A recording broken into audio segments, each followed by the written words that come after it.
Please note, for maximum picture quality, it may be necessary to adjust the tracking control on your VCR.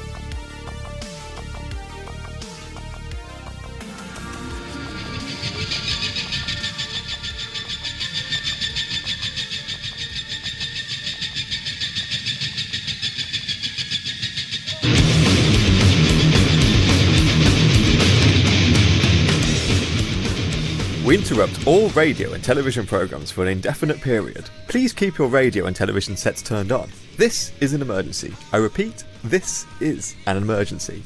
And this is Adjust Your Tracking, a podcast where we're on an adventure to watch a century of cinema, decade by decade, year by year, and I'm one half of your hosts, Liam Delaney, and with me is... Oliver Jones! I don't know why I said like that. Very excitable Oliver Jones. I am. How are you doing? Yeah, I'm good, thanks. I'm good. You? Yeah, I'm good. I'm tired today. I've already said I'm tired today. That's not interesting. How many words left have you got? I'm borrowing from tomorrow's words now. From like tomorrow's set of 1,000 words. But also joining us today is our friend James. Hello. How are you? Little Jimmy Raynor. Yeah, not too shabby, thanks. Just hanging around. Working, watching movies, sweating now that I'm sat next to a radiator that's sweltering. I was just thinking the same thing. Yeah. I was thinking the same thing now. My heating doesn't work, heat so I'm wrapped in a duvet and I'm jealous of both of you. I might actually take one of my 2 pairs of socks off. Here, do you want my extra pair of gloves? Film. That's a Dumb and Dumber reference. It is indeed. It took me a second, but I was like, that sounds very familiar. I can picture it happening, but I can't see the actors' faces. It's been an interesting week for movies, hasn't it? I think. Wow. There's been some stuff going on. In terms, not actually seeing movies, but there's been a lot going on in terms of like the Warner Brothers like announcement and stuff like that. Yeah, I actually was thinking it'd be interesting to ask you guys' opinions on that, because I think you guys are much more physical media than I am, and I wondered if you had different opinions on it or something.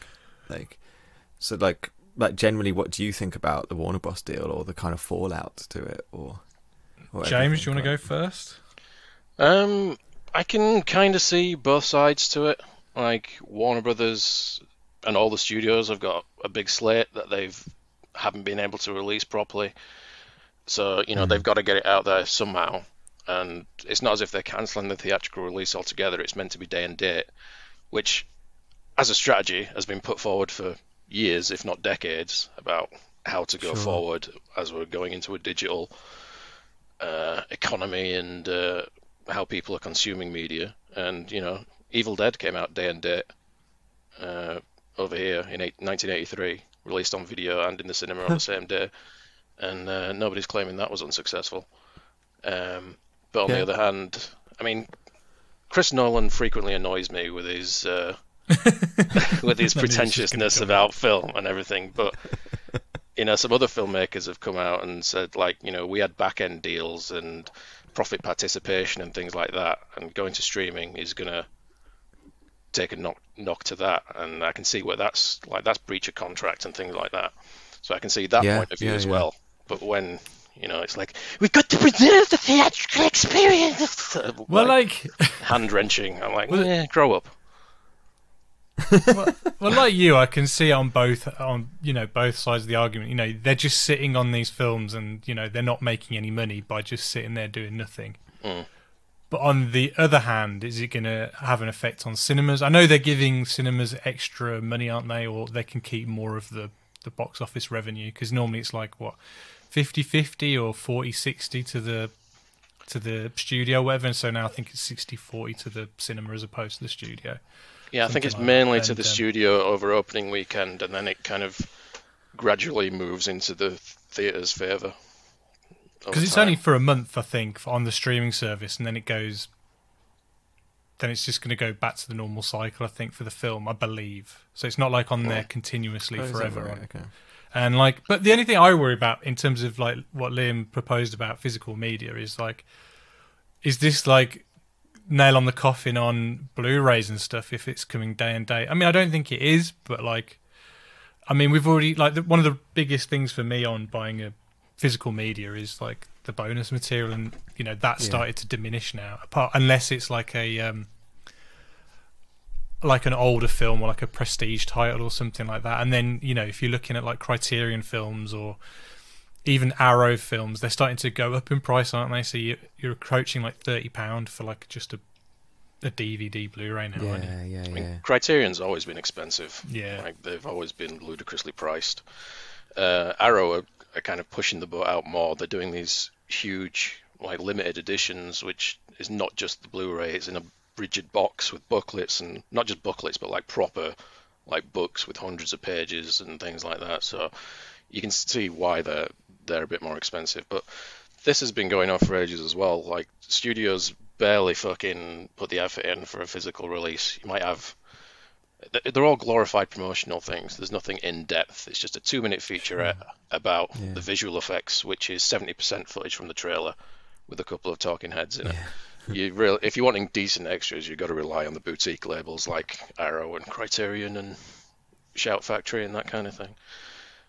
But do you remember they were doing that bullshit of where you had to buy on different mediums to get the different extras? Like I think on Star Trek, it was like there was extra stuff on the iTunes one that wasn't on the Blu-ray. Then there was stuff on the DVD that wasn't on those, and you could get an exclusive at Sainsbury's or Asda that had different features on than the other one. It was like, fuck off. Yeah, I spent like literally like 7 or 8 hours traveling around Leeds trying to find a Sainsbury's that had the 2-disc version of Evil Dead that came out, the remake. But yeah, they did that with Ghostbusters as well, the reboot. But there's a website, Spook Central. They've compiled all the extras from all the different releases, like iTunes and various other things, and they've just whacked them all over download. So I just got everything from there.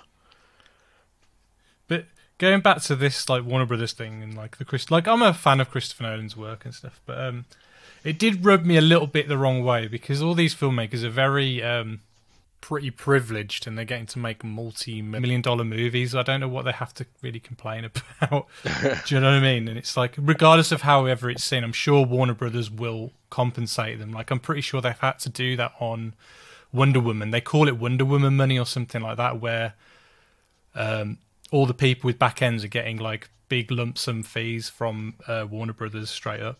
Well, they actually discussed it with the Wonder Woman like cast and crew, so they actually didn't have any complaints about it, but it's everyone else, like they didn't mention it to Chris Nolan or James Gunn or anyone like that, and they're the ones who are a bit pissed. Yeah, it's Villeneuve and actually Legendary, because Legendary kind of had that deal with Warner Bros. They're suing them, aren't they? I think. Yeah, they're doing because something. it does seem to be a complete break of contract with Legendary, really. But you know, there's no point about releasing it if nobody's going to go see it. I mean, I didn't want to go to a fucking cinema anyway before the pandemic because people are dickheads. I would watch it on streaming rather than go to a cinema, and you know, that's the way the winds are blowing. Oh, I miss the cinema. I love. I like going to the cinema. Thing. That's the thing. Like, and the problem is in a place like where I live, I do not have a local cinema. Like, if I'm going to cinema, I'm travelling to go to cinema anyway. Most of the time I go to cinema, I'm watching it with 1 or 2 other people. I'm rarely in a cinema full of people. Like it, and I can see some deal like this just killing those cinemas off. And really the only thing surviving would be, you know, cinemas in much bigger cities, cinemas with the boutique cinemas and the boutique experience and stuff like that, which I all love, but as a consumer would basically wipe out most of my cinema visits. It might even feel like theatre to me, where I get to go to theatre twice a year or something, whereas, you know, I would regularly in a normal non-pandemic year go to the cinema like probably once a month, really. And I could see that changing loads, and I don't want it to change. I enjoy that. It's my hobby. You know what I mean? Like, I like going to cinema, so I get that element of it, and I know that it's been sold as like a consumer-driven thing. Well, they're saying it's for a year, but the thing is, once you open Oh yeah, Pandora's box or the genie. How do you get it back in? Like it's going to snowball now, and it's, you know, how's Disney going to react to this now? Like, are they going to start putting all their Marvel films like on day and date? Do you know what I mean? My problem is as well, like it's such an American focused decision as well. Yeah. Like it's only affecting America actually. And it's only affecting America because HBO is only available in one country out of every country in the world. It's available in one country. And I know there's loads of problems with HBO streaming service as it is. The quality isn't very good. The system itself isn't very good. Didn't Nolan say it's one of the worst? It's like, yeah. I think we went overnight. We went from working with one of the best production companies in the world to working for the worst streaming service, which is pretty harsh. But like, all they're really doing, and I don't think they're really thinking about this, is all they're really doing is opening piracy back up again. Oh yeah, massively. And so over the years, we've really got better with dealing with piracy, and all they're doing is opening up piracy to every other community, that every other location that isn't America, and even America, like, as well. And it's going to just cause a spike in this war on like piracy that like was big deal, like kind of 15 years ago. You wouldn't steal a car. Yeah. And that's just it's all gonna spike again because of it, I think, and that's just shit. I did see that they were planning on releasing internationally like a week or two earlier to kind of yeah, like I think Wonder Woman's out in Australia like next week, I think, or something like that. But obviously Australia are a country that are in a better state than everywhere else. There was a slight pause before you added the tree syllable to that, so I thought you were just going to disparage Australia then.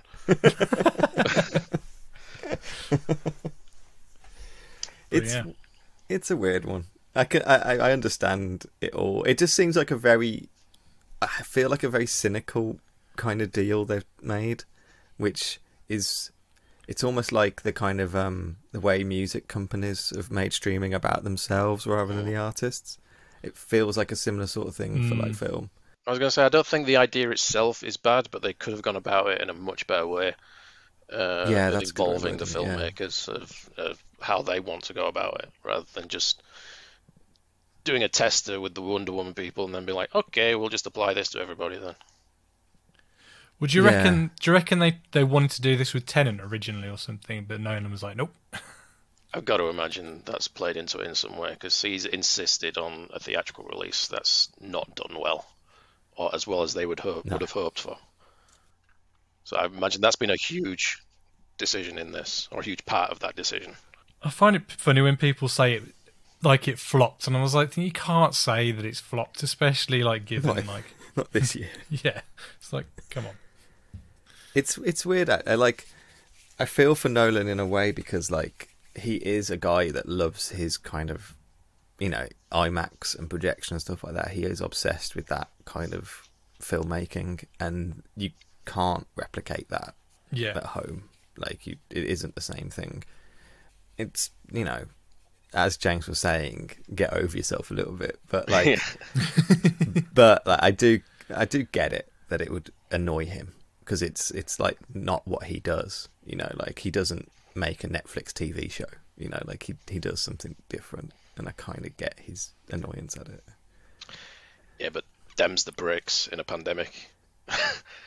Yeah, you got to deal with it instead of just being like, no, we've got to release it. Nobody's going to come see it, but we've got to release it anyway because that's what it's made for. Yeah. Like, there was just need to get it out, and it's like, if you just wanted to wait, why not just wait? Like, what was the need to put it into cinemas? Like, well, at least Tom Cruise went to go see it, and that was good. That was a weird video. It was. Look, everyone, I go to the cinema, I do watch films. I'm a normal person! That's my favourite thing in War of the Worlds, where it's like, it's Tom Cruise trying to prove to everybody that he is a normal person. It's like, you can't play a normal person. It's impossible. His Tom Cruise's character in that is so the antithesis of like Tom Cruise's characters. Like, he's meant to be like a mechanic and he's basically Mark Wahlberg in a film. Yeah. It's like, what's going on here? He's clearly not a normal person, because any normal person would have fucking choked his dickhead of a son to death years ago.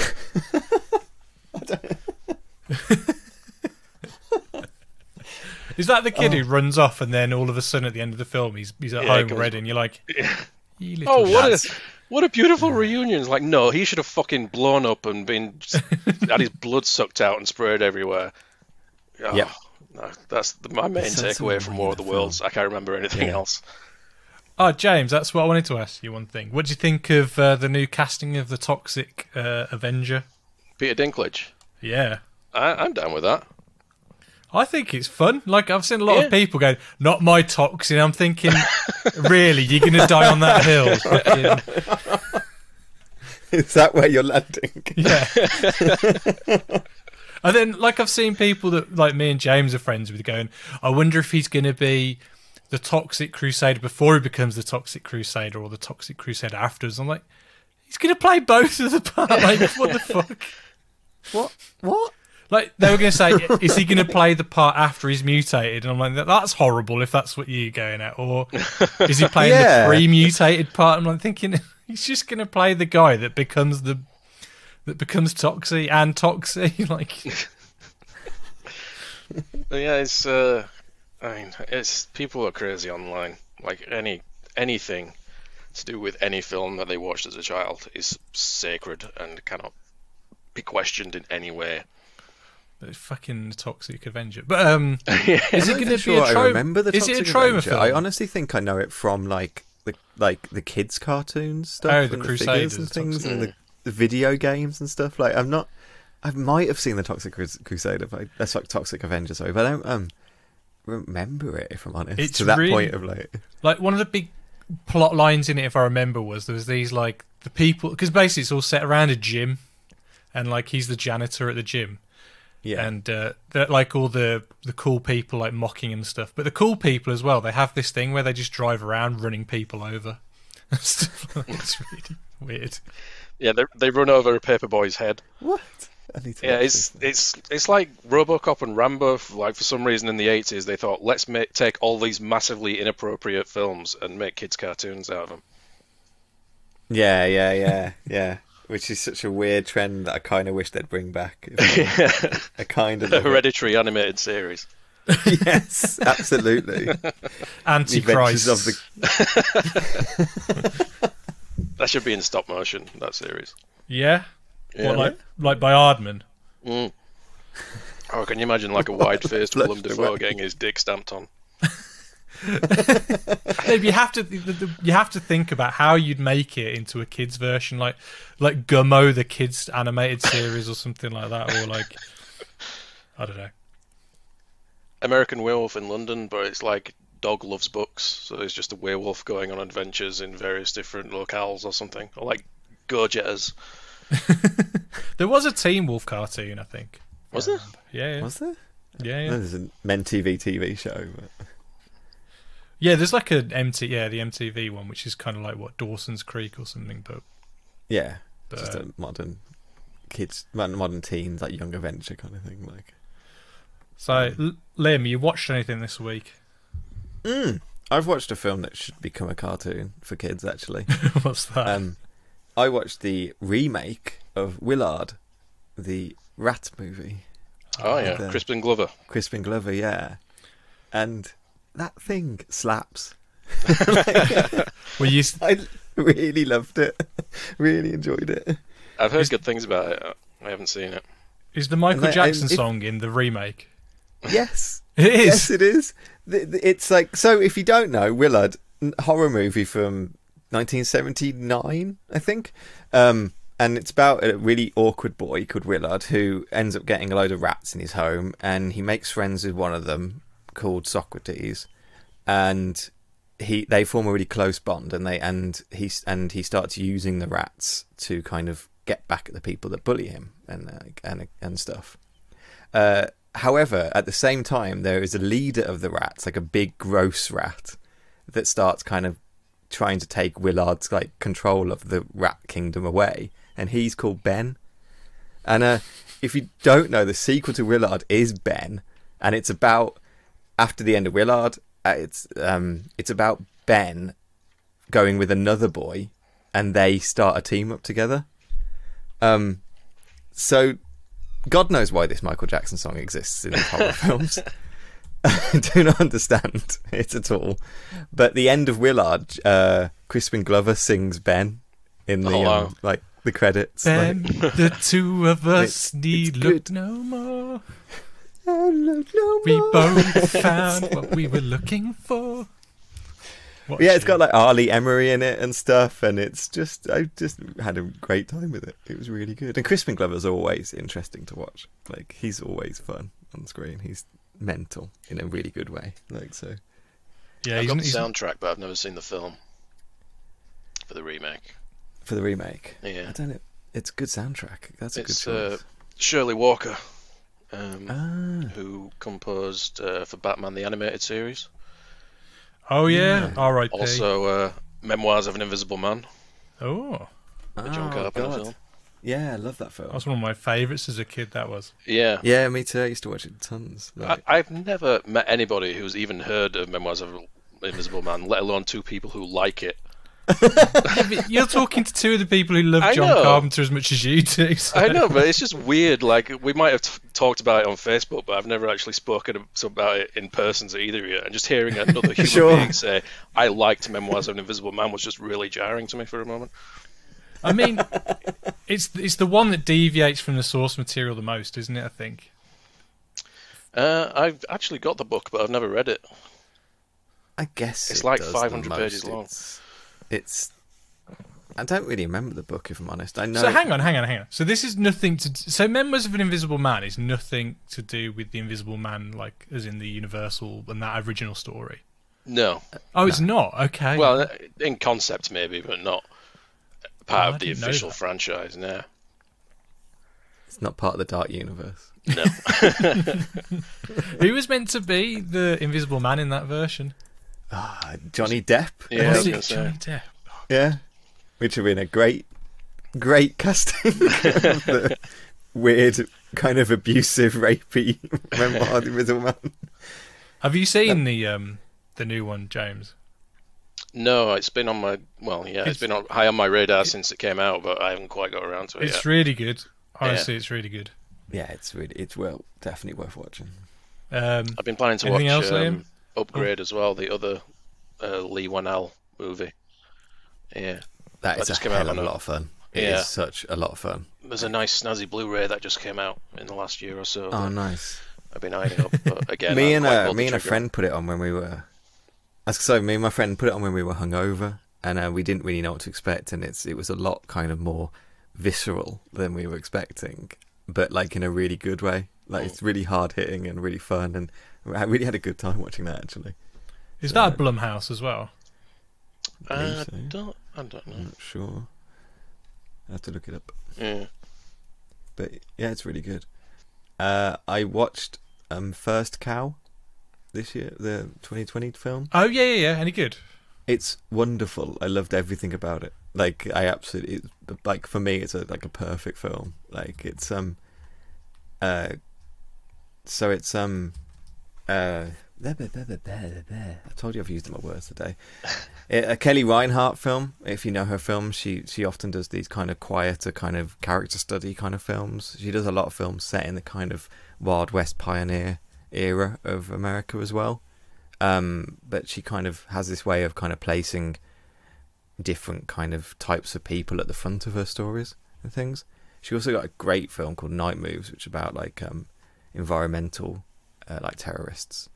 And First Cow is about like kind of, you know, pioneer time fur trappers in Oregon who like just the friendship between this kind of quiet man who likes to cook and a really kind of a really nice friendly Chinese immigrant who really like wants to kind of make his fortune. It's about their kind of little like trying to make themselves trying to like survive Oregon or trying to survive this pioneer period and make themselves some money to get out of there really.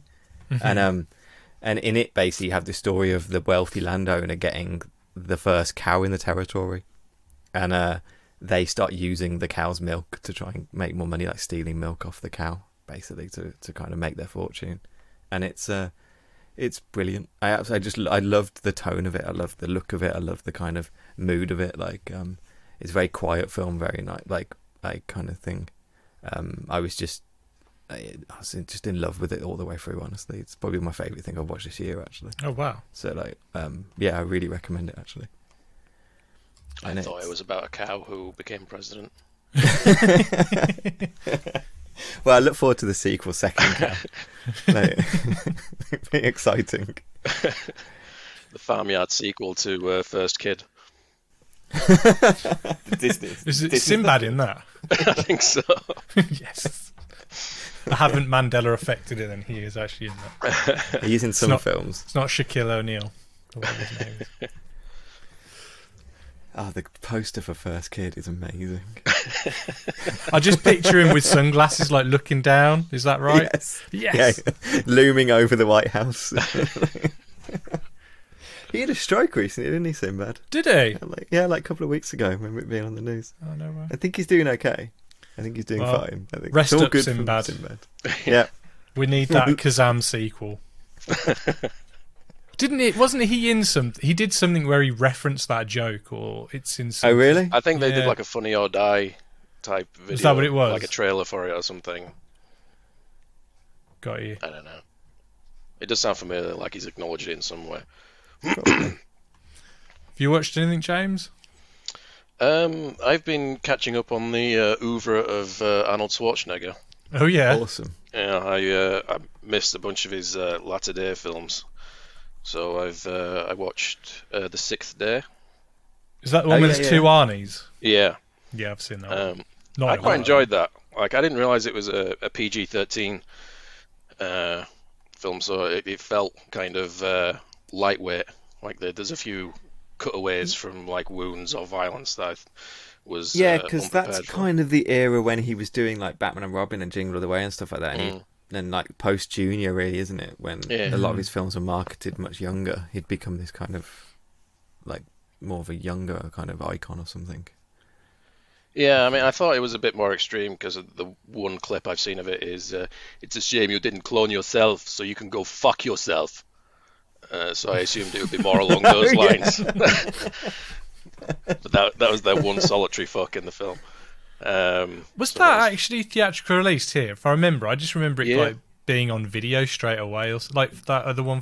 What's it? Collateral. Collateral Damage. Yeah. Collateral Damage, yeah, I also watched that one. Not cinema release? That one got delayed because of 9/11 Collateral Damage. Because it was about a terrorist attack, and it was meant to come out like October 1st or something, and they were like, let's push this back a bit. I have seen these, but I think it was when they were like on Channel 5, like on a Sunday night or something, and I just kind of... Yeah, they're not his best. I mean, I did enjoy Sixth Day for its goofiness. I mean, it kind of knows how stupid it is. Collateral Damage was kind of bland for the most part. It does kind of pick up a bit in the last 20 minutes, half an hour, but it's, again, not his best. Yeah, I don't remember that one at all. I remember Sixth Day a bit. And Eraser, I watched that one. I had seen that before, but the UK version is cut by about 3.5 minutes. So really? Yeah, because it didn't do well theatrically, so Warner Brothers, in their infinite wisdom, decided they wanted a lower rating on video. And this was when the BBFC were very scissor happy, so they decided you need 3.5 minutes out of this. That's really funny because I watched those like Variety or whatever they are, like videos on YouTube where it's like actors are talking about their like best roles and stuff like that. And I was watching the Arnie one, and he was like, "And then I did Eraser, and that was a huge success for Warner Brothers." I think these people have like a different idea of how successful their films actually are compared to. Yeah, I think I saw the same video. Yeah, I think he was applying a lot more depth to a lot of his characters than he's actually on the screen as well. Yeah, I think that might. I mean, he does talk about how great the script for Batman and Robin is as well. Oh, he did. Did you watch the same one? Yeah, it's like a 20-minute video or something. Yeah. I remember liking Eraser. I don't know if I think it's his last like great peak period film. Which is the one where he fights the devil. End of Days. And, I remember that feeling like a bit of a letdown because I was expecting something like Yeah. Doom where he fights like an actual physical big beast devil, and that kind of didn't happen. I hadn't seen it for a while, but I thought he did fight like a giant Satan in a church at the Does end. it? I can't. Maybe I should watch it again. Again, I just remember one line from it where he's shouting at the devil, saying, "You're a fucking baby compared to me." He's such a badass. I can tell you that it's got 11% on tomorrow. I think it's better than really- 11%. I think it must be. I think I remember liking it a lot more than that. Yeah, it's got Gabriel Byrne as the devil, so that's got to be worth more than Yeah, 11%. exactly. And then I watched Aftermath as well, which I think is his last I think I main know leading Aftermath. role. Yeah, what's that one? 2017 after Yeah, right. based on a true story of two planes collided and killed everybody on board, and Arnie he loses his wife and daughter in it, and he holds the air traffic controller responsible and tracks him down and demands an apology. It's not an action film. For the most part, it's just incredibly dour and dramatic. Where everybody's in grief. Arnie and the traffic controller and everybody investigating is just such a bummer for most of it. But I think Arnie's really good as a dramatic actor. I mean, he's not like Daniel Day-Lewis or anything, but he can pull it off well. Yeah.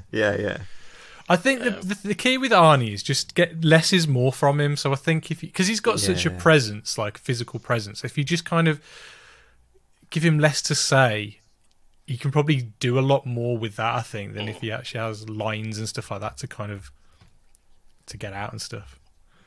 Yeah. Like I never saw his zombie film. Was it Maggie? Maggie. Yeah, Maggie. I thought he was. Yeah. I haven't watched it since it came out, but I remember really being impressed with him in that as well. I actually remember liking that as well, yeah. I can't remember. The thing that annoyed me about that was that it was shot like a Facebook ad. It was just very kind of soft, kind of sunset filters and handheld cameras, and I was like, I was just waiting for the Colour Facebook grading, logo to come up and say "Friends are forever" or something like that. You've been friends for 8 years. What's your story together? Didn't you watch Mikey and Nikki as well recently? I did, yes. I got the Criterion Edition Blu-ray, so that cost me fucking 30 quid. But I really enjoyed it. I listened to your podcast straight afterwards. Like I said at some point, like I've downloaded a whole bunch of episodes that I will listen to as soon as I've watched the film. But I agree with Ollie. Like there's a lot of technical things where with continuity, and because it's all improvised, it's hard to keep track of some of it. But it didn't bother me as much as it seemed to bother Ollie. Yeah. I'd noticed it. I just think if you were more into that film like Liam and Natalie were, it probably didn't bother you as much. And don't get me wrong, I liked it enough, but it didn't hit for me like it did for them, I don't think. Yeah. Sometimes it's just the right sort of like flow. Or yeah. Like, nobody noticed the huge fucking lapel mic that Peter Falk is wearing in the cemetery scene. I don't remember anybody pointing that out, but I was watching a little. But you were watching a making-of. pristine Criterion edition. I didn't notice it either. It was only when I was watching a little making of thing on YouTube, which for some reason isn't on the Blu-ray. God. And they're talking to, I think it was the editor. Or one of the is there an Elaine May commentary on there or anything like No. that? No. I don't even know what I've done with it now. Where's she supervised the transfer. There's a interview with the distributor and Joyce Van Patten, who was Nikki's wife, who's in it for 5 minutes. Yeah. Yeah, And, right at the end. Yeah. And some interviews with some critics and an audio interview with Peter Falk from 1976. So you definitely got your money's worth on extras. On that one, I mean, I could see it, so I figure that was a step up from a lot of the other reviews I've seen for other DVDs and transfers. So Yeah, I'm happy with that. fair. I think that's fair. Thoroughly enjoyed it. So now I've just got to track down a copy of The Heartbreak Kid, the other Yeah, Elaine I've never May seen May The film. Heartbreak Kid. Yeah. That's one of the ones I really want to see. I've seen the remake by the Farrelly's. Farrelly Brothers. I didn't know it was a remake, to be honest, when I first saw it. But I didn't like their version. But I don't think anybody did, from what I can remember. I don't even remember their version. Ben Stiller? yeah. Oh, God, wow. I can't remember who else is in it, but... Though I do kind of want to go back and watch Ishtar again. Actually, I saw it years ago, but I kind of now want to go back to it. I bet Yeah, it's I was not as bad looking, as people say it is. I was looking at buying that, but I also discovered that there's a new pristine Blu-ray coming out at some point in the near future from Indicator, so I'm going to wait for that. And yeah, in the meantime, try and find the Heartbreak Kid, because it's Heartbreak Kid, yeah. going for like 130 quid, I think, at the moment on Amazon. Wow. Amazon Marketplace. Yeah, yeah. So, yeah, I don't know why nobody's put it out in the last 20 years, but there we go. It's only on Region 1 as well. It's always the way, isn't it? Like, that's why everything's just getting, as we said earlier, everything's getting pushed to kind of streaming, isn't it? Though you can't stream it anywhere. It's not available to stream it's anywhere. It's literally nowhere to be found. No. Is it not even like on the Criterion channel in America or anything like that? I haven't seen it. I hadn't seen it either when I was searching for it. So. What was the you watched the newest film by the guy who did Colin, didn't you? Oh yeah, June Drifter. Is it any good?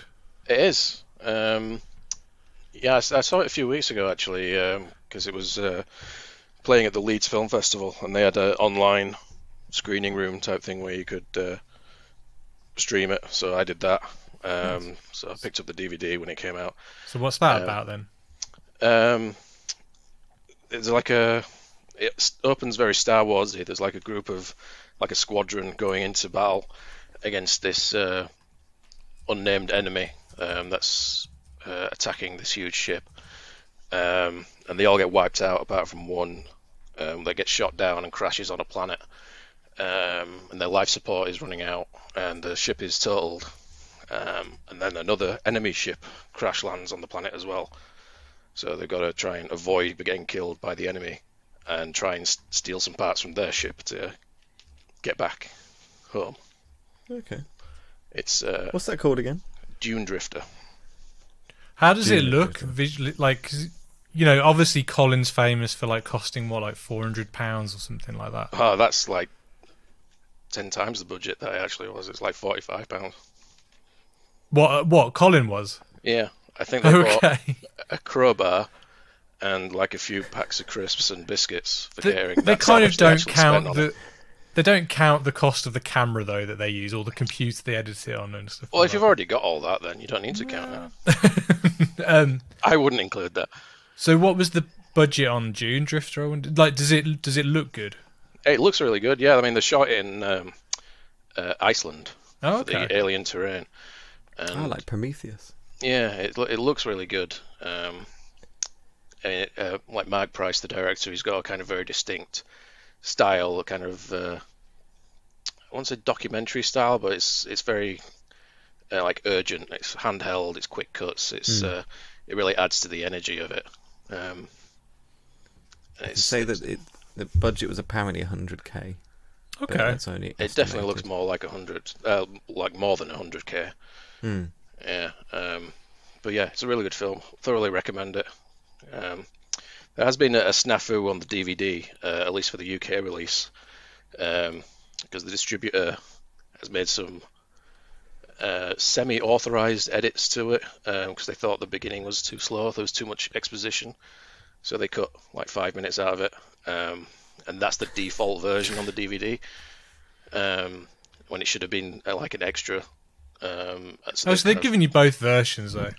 There is that element, but you know, it's meant to be what the director's cut is the default version on the DVD, and the trimmed version as an extra. And why'd they bother trimming it if they're going to put the other version on there? That seems so ridiculous. I don't know. It's a bit weird, yeah. It's a strange decision, but yeah. So if you do pick it up, watch what's listed as the producer's cut on the DVD. Okay. Have you watched anything, Ollie? Yeah, I watched Knives Out the other day, which I wish I could say I enjoyed. Well, no, I did enjoy Knives Out, but I wish I liked it more than I did. Like, it seems a lot of people really liked Knives Out. Like, Brandon really liked it, and Yeah, I really like it. I don't know. It probably didn't help that Caroline wasn't into it, and Caroline was moaning about it as we were watching it. And I think sometimes if someone's going, it's like if someone's kind of not into something, you can kind of you vibe off them a little bit. So maybe that could have been part of it. Sure. But yeah, like whodunits are always a bit weird, and I think sometimes when you get to the end and you kind of find out who did do it and what the outcome, sometimes it just kind of falls flat. And I guess sometimes again it's not about the destination, it's about the journey. Yeah, and there was the whole journey of that film was what I enjoyed. Yeah, I mean, it kind of definitely I know, and this is going to sound really weird, but it had that kind of, because they're like a quirky family, that kind of Addams Family or Dark Shadows kind of off-kilter vibe to the family, doesn't it? Or do you know what I mean? That kind of like bit quirky, kooky kind of family. But I kind of I did like how the girl was kind of into. I don't want to spoil anything, but like how the girl was kind of, she thought she was guilty and then she wasn't, or she was, and I thought that was quite fun. And Daniel Craig was good in it as well. I liked his donut speech. Yeah, I like Daniel Craig in it a lot. I just I love murder mystery films, like or even TV shows and stuff. And like the Midsomer Murders. I don't watch too much Midsomer, but I do kind of love it. Like, I went a few years ago. Was it last year? I don't know. A million years ago, last year, I went to a conference and a guy presented an archaeology paper about the kind of the cult horror in Midsummer Murders and how it relates to prehistoric monuments and stuff. And it was maybe the best presentation I've ever seen in archaeology. It was so good, and like loads of his slides were just constant slides from Midsummer Murders, like the kind of the bloody scenes and stuff. Here's like that. Bergerac with a dead body, yeah, and loads of the fake monuments they put up to do like cult murders and stuff. Like it was brilliant. So I do like Midsummer, but yeah, I just it used to be such a product of like British television and British kind of filmmaking, these murder mysteries, and I was just like missed them to the point that when I was watching Knives Out, I was like, I've missed just watching a murder mystery with a kind of interesting character at the lead, like a. This is weird because it was a mix of, yes, you kind of knew who murdered them, yeah, but it wasn't the full story. So like normally in American ones like Columbo or Murder, She Wrote, you know who's already murdered them by the beginning, don't you? And it's about how they then figure it out. Whereas the UK one, it's like, we don't know who it is. And then at the very end is when you find out who, when it all comes together. So this was kind of like a mixture of the two, I felt. Bit of a mix, yeah. But, I also watched the documentary. It's called Happy Happy Joy Joy, the story of Ren and Stimpy. Okay. And I really enjoyed this. It was really, really good. And I mean, like, as an animator, like, who of a certain age, like Ren and Stimpy was like massive for like me and a lot of people that I, in my circle of animating friends. But the problem with Ren and Stimpy, it comes with this massive stigma, and that's the creator, John Kay, is like, I wouldn't even say a divisive figure. He's just a very, he's a not liked figure in the toxic element in animation, yeah. It's nobody, like, I know people who know him and they don't like him in the slightest because he goes to the same like animation film festivals, or at least he used to go to them. Oh, okay, yeah. And he was always with a young girl, was always with him and stuff like that. But like, I found it really interesting about how all Ren and Stimpy was put together, and like he is a genius. Like in terms of his actual, how he, his product, in terms of how he animates and stuff like that, is amazing. But I don't want to give him praise because that. Do you know what I mean? It makes me feel bad. Like it's always a hard thing when there's something you really like, but there's a real toxic element that kind of really spoils it and ruins it. And it makes you question: should I like it anymore? It's like Earthworm Jim. I love Earthworm Jim, the game. It's so much fun and stuff like that. But the creator of Earthworm Jim is just. There's two creators. There's one who's decent. He's like a game developer. But then there's the other one, Doug Tenaple, or whatever his name is, who is not a nice person. No, he's not. He's not. I think it's difficult. It's like there's certain properties I think you can divorce the creator from it quite easily. I think Father Ted is one for me. Yeah.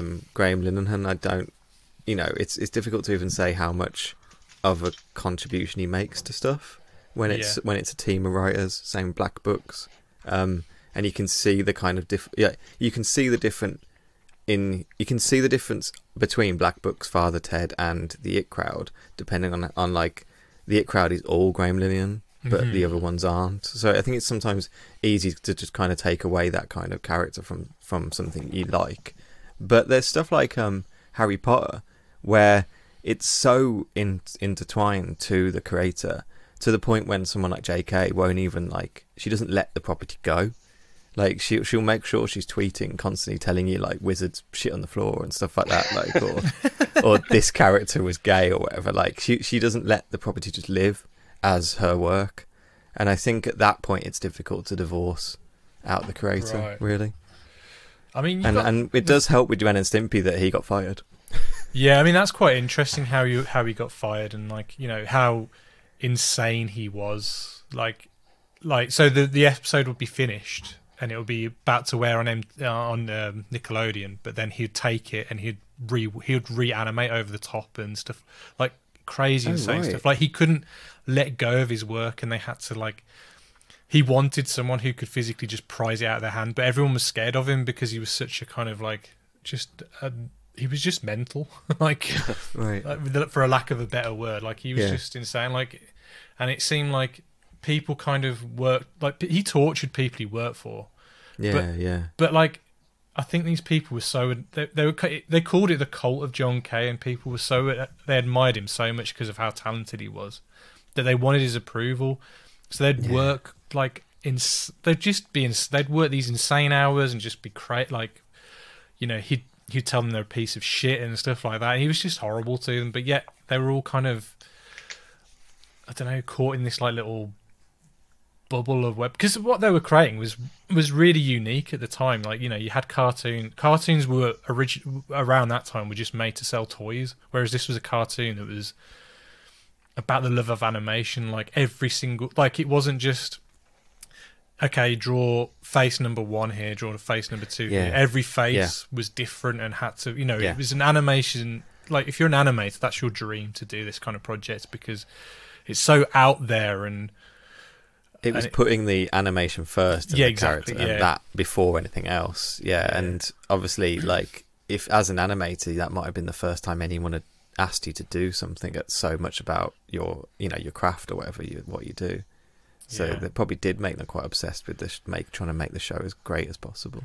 And I wouldn't say I was worried, but I was concerned they weren't going to, because John Kay's in the documentary and they interview him, talk to him and stuff. So I was thinking, okay, are they even going to go where I think they're going to go? Or are they going to not go there?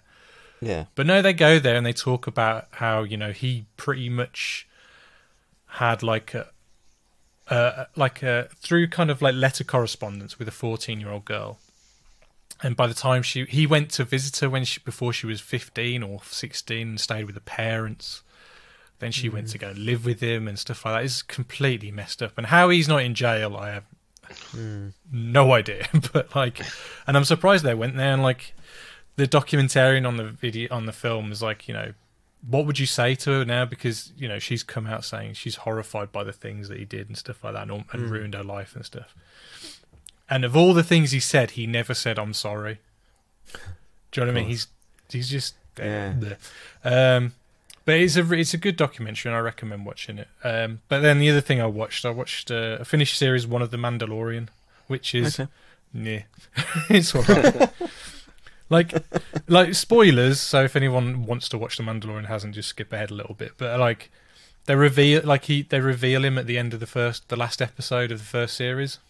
Oh yeah. And I couldn't help it, but in Mrs. Doubtfire, when he does an impression of a hot dog. No. And he kind of pushes his shoulders up, and he kind of does this. That's what the Mandalorian looked like when they, like, you'd think when they reveal the Mandalorian, like his face, they'd have it a bit more heroic than this. And I thought they should have saved that for the very, very, very last episode or something. It felt like so anticlimactic when you... Because, like... I kind of liked it. But we know what he looks like as an actor, so it's not... Yeah, that's why I kind of liked it, because so often what they will do with these incredibly good-looking people is, if they hide them under a helmet, they take the helmet off and it looks like they never wore a helmet. Yeah, no, that's fair. Like, he was sweaty and he was sweating and his hair was a mess and he was tired, like, and I kind of like that rather than just having perfect hair and like just looking like pristine. I did think it was a better choice. That's all I really remember about that scene. Honestly, series 1 of Mandalorian is not in my head anymore. It's gone. I've watched the first episode of series 2, and Timothy Oliphant has no hips. Like, he's wearing that Boba Fett armor, and it looks so bizarre, like, on him. It looks like it's just hanging off him. I think that's obviously the point, that it's not his armor. So. It's not his. Yeah, maybe. But yeah. I enjoyed the episode. I've enjoyed season 2, I think, of The Mandalorian, but I'm struggling to care about it. I'm just enjoying it. Like, that's fine. That's absolutely fine. That shouldn't be a problem. It's just that I see out there people are really caring, and I kind of feel a little like left out, that I just can't. No, I'm the same. I don't know what it is. Like, I don't know what the block is, and I think. I feel like we've said about this 400 times about TV shows, but there is just like an element nowadays to start your TV show a season before you want the story you want to tell, and I think The Mandalorian absolutely did that, really. And it's why season 1 feels so meandering, whereas season 2 is so directed in what it's doing, and the story it's telling, that's increasing every episode. It's getting like more clear about what story they're trying to tell, and it's all to do with Clone Wars and Rebels and stuff like that. And I've never watched those shows, so yeah, it doesn't really ring anything to me. Really. Star Wars fans love it because I'm not a person who's into lore and stuff. I like it as a kind of a background thing to kind of help build a world, but I'm not bothered about delving into that. Do you know what I mean? Yeah. I like it as like just world build, like background stuff. But some people love that minutiae, don't they? And and for me, it's not. I prefer character and scenario as opposed to plot. Okay. So, like, for example, Ghostbusters. The film doesn't exactly have the best plot in the world ever, but it's got good characters and it's got a good setup. Do you know what I mean? The moment you start adding too much plot into that, and it's, you know what I mean? I just get bored with stuff. Like, it's like, I don't know about you, James, but when it comes to Ghostbusters, I couldn't give two shits about the extended universe of Ghostbusters, the comic books and all that. No, I mean, I've read them, and it is fun. Like, they're kind of doing multiverse type stuff where they've met the extreme Ghostbusters and the real Ghostbusters, and it turns out that the episode where they met the issues where they met the real Ghostbusters took part in the real Ghostbusters episode where the Ghostbusters go missing and Janine has to become a Ghostbuster. So it kind of ties into that. I think that kind of thing is fun, where you just see things intersect for a brief moment, but I'm not keeping track of like the continuity or, wait, Winston has a PhD, but he says in the other one that he's a soldier. What's going on? Okay, fuck this comic book. It's like you have fans now. They're like going, what the fuck happened to Ecto 1A? Why is the new Ghostbusters car the first Ghostbusters car? What? Like, who cares? Like, honestly, why do you care? Like, I don't get it. But they're like, talking of Ghostbusters. You are? You just reminded. I'm talking to Ghostbusters. I read an article this week, and I don't know if you guys know this, but it was about the guy who played Vigo in Ghostbusters 2. It's just about his voice. He stormed out the cinema. Well, no, yeah, because he was voiced by Max von Sydow. But no, like the article's on Deadspin. It's called "The Hateful Life and Spite." The Hateful Life and Spiteful Death of the Man Who Was Vigo the Carpathian. And the guy's name was Norbert Group, German guy, and his life is insanity. Really? Like, yeah, he's such a horrible human being. Yeah, like, hung, drawn, and quartered. I mean, that would have been a good end for him, I think. Yeah, it would have been. Really? Like, yeah. I mean, just looking at him, he doesn't look like a nice person. It's like basically he was a mob enforcer for years. He was like a pro wrestler who took it way too seriously. He was a very spiteful, angry boxer who was always willing to take a dive to get money and stuff like that. Like it seemed like he was properly always embedded in kind of like mob stuff and things like that. He and eventually kind of just like stumbled into Hollywood really to do the same thing. But I never realised that he's in Die Hard as well. Yeah. We watched Die Hard the other day, me and Morag, and I was like, look, it's Viggo. It's Viggo. No, you missed him. But look, Viggo, he's got the jacket. Look, he just dropped the missile. It's Viggo. I'd never caught it before, and now like seeing him in the stills, I was like, oh yeah, it looks exactly like it. How did I never realise like it's exactly the same guy? But it's a really great article. It's fascinating. Like it's actually kind of fascinating in the life. Yeah. Oh, there's William Atherton in Die Hard as well, so it's a semi Ghostbusters reunion. Oh God! Yeah. But not as much as Bean, the first Mr. Bean movie, which has got half the cast of Ghostbusters 2 in it. Good point. Oh, I love. What's his name? Peter McNichol. I love Peter McNichol. I think he's one of the best. He is genuinely hilarious in Bean, I thought. Yeah, I think too. His reaction when he so sees the defaced Whistler's mother painting is fucking hilarious. Whoa! He's one of the best parts of Ghostbusters too. And if you've ever watched Veep, he's absolutely amazing on it. What's that? If you ever watch Veep, he's absolutely amazing in it. I've got that on my Amazon wish list. I need to get that. See, I haven't seen him. I know he was in Ally McBeal, but I never watched that. Yeah, I watched way too much Ally McBeal. You bet. James mentioned multiverses earlier, and there was a big casting announcement yesterday, wasn't there? Yeah, Mr. Alfred Molina is returning to the Starman. The Spider-Man. But apparently, Kirsten Dunst's and the not Tobey Maguire one. What's his name? Garfield, yeah. Okay. So is there anyone they haven't got yet then? Yeah, Tobey Maguire, I guess. Paul Giamatti. Is Paul Giamatti returning? It's the Rhino. Rhino. They haven't got Sam Raimi, so I don't give a shit. They've got him for he's doing Doctor Strange. Doctor Strange. Yeah, so I'm gonna have to fucking give a shit about that now. It's like Lord of the Rings, the Peter Jackson all over again.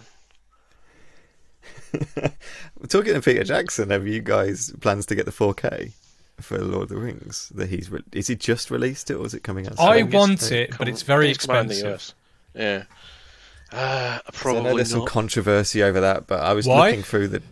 He's just colour graded it differently. They're very glowy.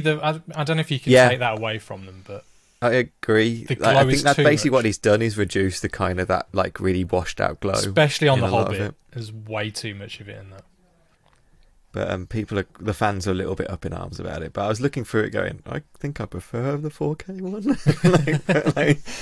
I don't know, because I'm obviously not watching it 4K on YouTube. But I don't know. I could see why he did it. And he's not doing he's not replacing guns with walkie-talkies or anything. He's just colour grading. If you go on any Blu-ray or high def forum about transfers, and that'll be the biggest thread, because DVD and Blu-ray fans, well, not DVD, but Blu-ray, physical media fans are obsessed with transfers, and right. If it's not, I don't know, bit rates and all this. Yeah, I've seen a lot of complaints about bit rates. As long as it looks okay, does it? Chill out. I think there's a bit of a misnomer as well. Sorry, go on. I was going to say, the reason I haven't bought Predator on Blu-ray is because of the transfer. Oh no, that's because they've smoothed it all out. They've done digital denoising, and it's like they did it to Terminator, and it looks like garbage. I haven't bought that either because it doesn't have the original sound mix. I don't like the new pristine digital modern sound effects they put on. I want the big meaty fucking shotgun. They've done that to Batman as well. The Tim Burton one, they've replaced all the sound effects with Jaws as well, but they at least included the original track on there. But there's not one Terminator Blu-ray in the world that has the original track on it. God, that's really weird, because 80s kind of sound is really... I can hear it, I can hear the texture of it. Yeah. It's different. It feels different. That's kind of a weird decision. I mean, it's fine, they can do it, but just include the old one. Just include the old one as well, yeah. Anyway, we've been chatting for an hour now, so what year are we talking about? We're talking about 1954, I believe. So, I mean, 1954 in movies at the time, really we're getting some of the biggest kind of some of the biggest films of the decade actually this year. Some good films. So like Rear Window, Hitchcock. Mm-hmm. He also Dial M for Murder in the same year, which is insane that those two things come out in the same year, frankly. But yeah, 50s filmmaking, I don't quite understand their schedules sometimes. I guess it could be amazing, that he shot one the previous year and it came out early, and then the one came out at the end of the year. Yeah, that might be Spielberg's done that a few times. Like, didn't The Post and Ready Player One come out within 3 months of each other or something? But if you look at the 50s, like, I think he's releasing at least one a year, though, isn't he, Hitchcock? Whereas Spielberg kind of does two, then has like a good couple of years. Then he kind of makes, he makes like 2 films in 3 years or something, doesn't he? Or 2 years and stuff, yeah. But 50s filmmaking, it was just insane. You look at people's like filmographies and they're making 2 or 3 films a year. Well, a lot of them are kind of under contract out there, so they're like, they have it's a production line. Like, okay, you finish this one, move on to the next one. Yeah, it's not like they were just chilling out between shows. I mean, it's kind of like it's a full-time job, which, you know, maybe there's something to be said, but yeah. But other films, Seven Samurai, obviously we covered. We covered Kurosawa in the beginning of the mini-series, but like, I love how you put a G in it all the time. I don't know why I do that. Kurosawa. I can't stop it. Kurosawa. It's everything he makes is a saga. That's why. Like, but it's Seven Samurai. That I consider that his most famous film. I don't know. Like, but that's the one I knew of before anything else. Anyway. Well, it's the one that they've remade into the Magnificent Seven or whatever, or yeah. I think they've remade it a bunch of times, officially and unofficially. Yeah. But it's like 3.5 hours long, isn't it? Like Three Amigos is technically it's Magnificent Seven, isn't it? Yeah, I think it is, isn't it? Yeah. And obviously, Star Wars has got so many connections to his films and stuff. So yeah, Hidden Fortress. You've also got, I think it's, I'm not sure it's the original Godzilla, but there is Godzilla that comes out this year. Yeah, that's the original.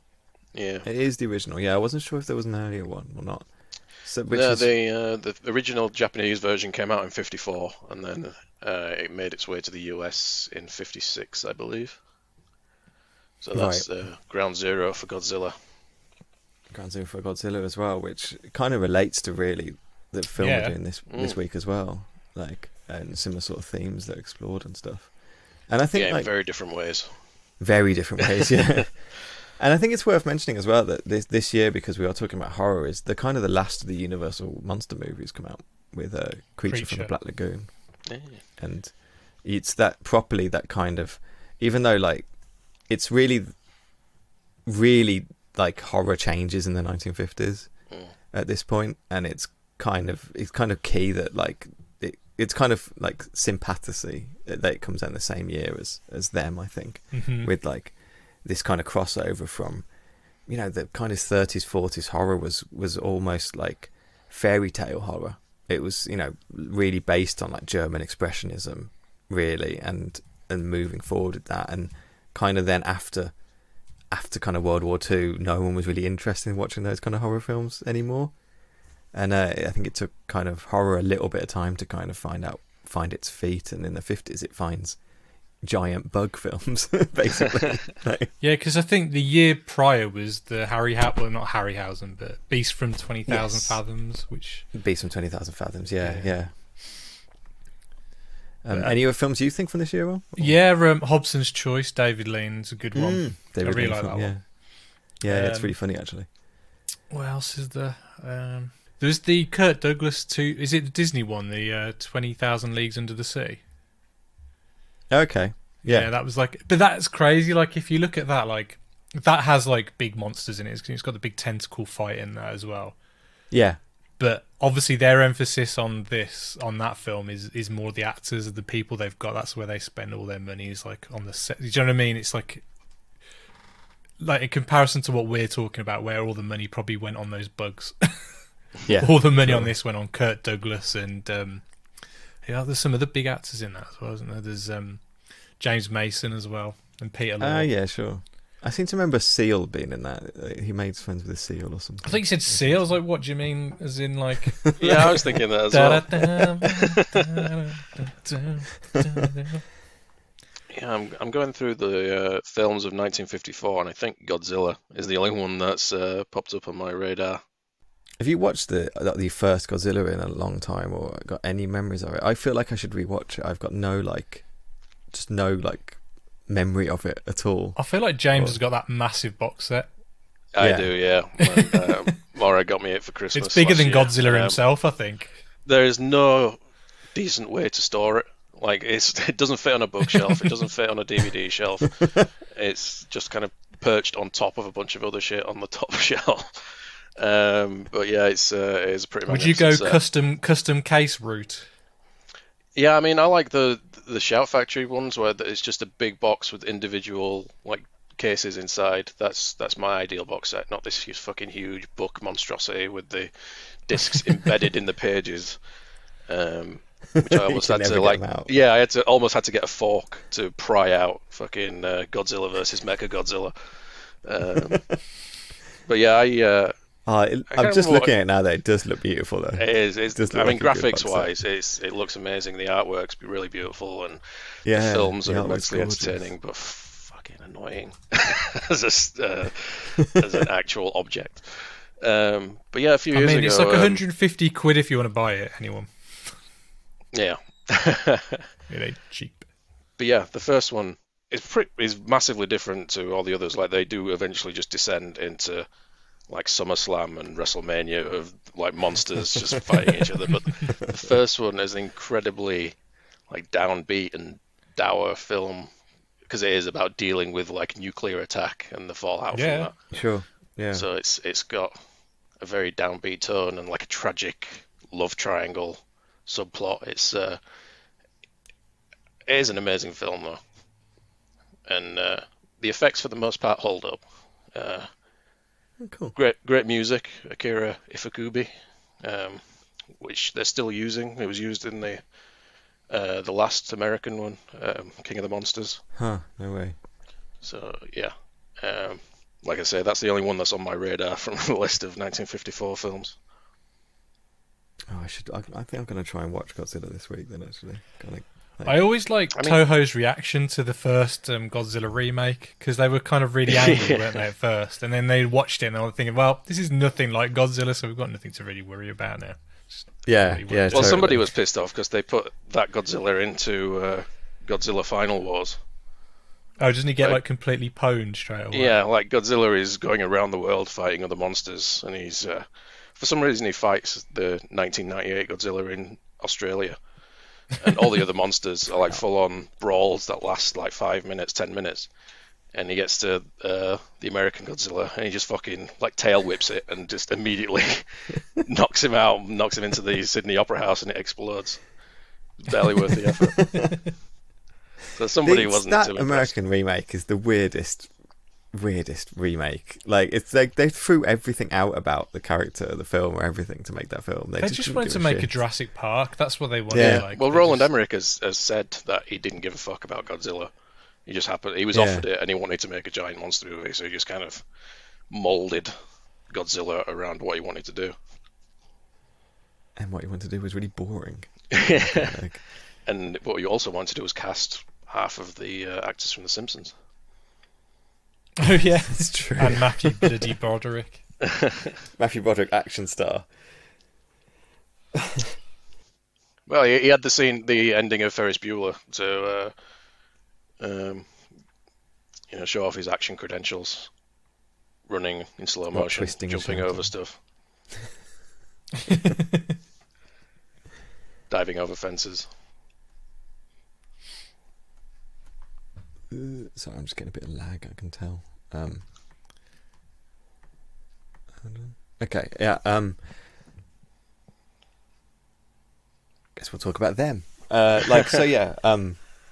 as I was saying, like the kind of the old star horror movies that started becoming like unpopular in kind of Hollywood and stopped making money, and there'd kind of been a boom of like sci-fi horror really after World War II. I got some stats that I think 500 science fiction horror films or just science fiction films were made between like 48 and 62. Like they were just kind of populating everywhere in the kind of American kind of Hollywood film stuff. And also you kind of had this change in the way that like films were distributed as well. So like the idea of like a B movie, which is effectively what we would look at something like Them Is.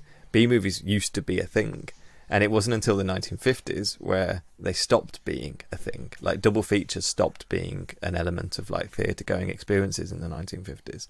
So like the whole product of making cheaper films that will just show before the main feature just kind of stopped happening. Yeah, so and Them isn't technically a B movie, is it? Because not in the traditional sense. Yeah. But because now we just think of the B movie as a bad movie, but it wasn't necessarily that. It was, they tended to just be genre films, didn't they? So they were either like westerns or sci-fi or noir films. Quite a lot of them in the 30s, 40s B movies were like romance films. Yeah, it literally were like just the cheaper film. There was the A movie, which was the film that that was the main draw, and then the B movie, which was what was also playing at the same time. Yeah. And what kind of did happen in the 50s is what you're saying. The term for a B movie started describing kind of more inexpensive genre films, and particularly films that were driving people to were opening up in drive-in theatres, and that's what kind of changed in the 1950s. Again, we talked about it slightly before. It was the first time Hollywood were threatened by anything different, like the same way we're threatened by streaming. They were threatened by TV in the 1950s. Yeah. So the traditional kind of theatre-going experience, when people would go to the theatre to watch the fucking news, like that had stopped now. So they were trying any gimmick they could to get people into cinemas. So that's where you got like event cinemas. So 3D presentations were a big thing. Can I tell you a fact about cinema news? Yeah, go on. So my granddad was in Dunkirk, not the film, the actual, and my family didn't know he was back home until my aunt was watching the news in the cinema, and they saw him coming off the boat. No way. England, yeah. And they were like, "Oh, Dad's still alive," which is insane. So that's insane. Yeah. Can you imagine? Yeah, I can't follow that up, but like. Yeah, there was even like, so you'd got tons of silly gimmicks during the 50s as well to drive people into cinemas. And one of my favourites when I was looking all this up, there was a film called The Tingler starring Vincent Price, William Castle, and William Castle film, yeah. And the idea of that film was that there was a parasite in you that would vibrate when you're scared. So what they did in cinemas were hide little vibrating devices in some chairs in theatres, and they called this gimmick Percepto. So like you can go watch Percepto Vision or something like, and dare you feel the tingler or something while watching. This is what like Matinee is all about, isn't it? The film with John Goodman, John Dante film. Dante film. Yeah, it's a film that was very much in my mind as we were watching them. Well, I mean, the film's called Mant that he's showing. But also, like, as the film started up, I was like, it's going to be very difficult not to think about Mant as I'm watching this. And then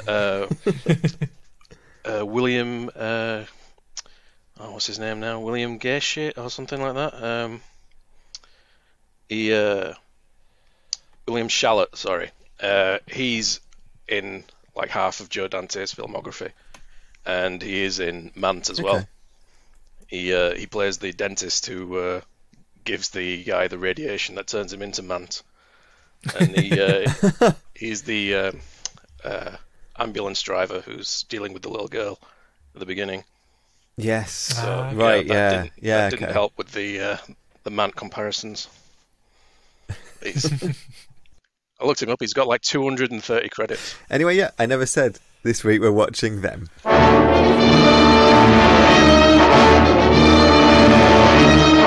I tell you, gentlemen, science has agreed that unless something is done and done quickly, man, as the dominant species of life on Earth, will be extinct within a year.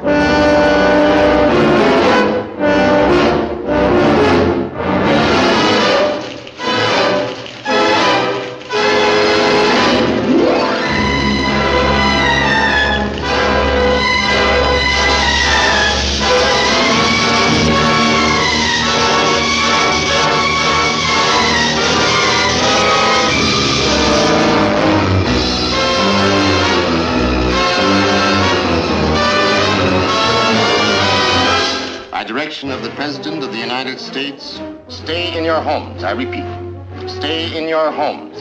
Your personal safety, the safety of the entire city, depends upon your full cooperation with the military authorities. Yes, cities, nations, even civilization itself, threatened with annihilation, because in one moment of history-making violence, nature, mad, rampant, wrought its most awesome creation. For born in that swirling inferno of radioactive dust were things so horrible, so terrifying, so hideous. There is no word to describe them.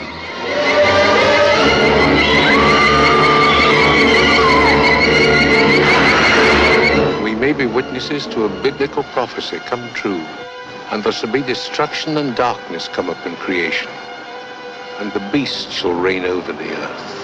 Yes, the earth, the skies above and the seas below, infested by swarms of nightmare creatures, crueler, deadlier than the armored giants of prehistoric eras. Here is a wild, headlong flight into terror as the desert erupts with the grim battle for survival.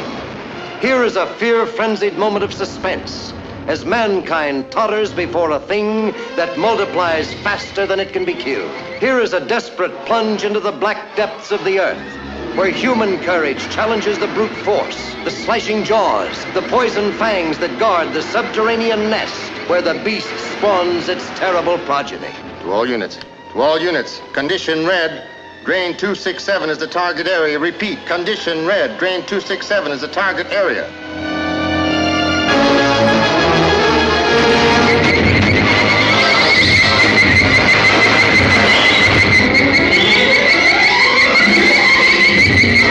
Is there any type of gas we could use? No, we can't take a chance. It might poison the whole city.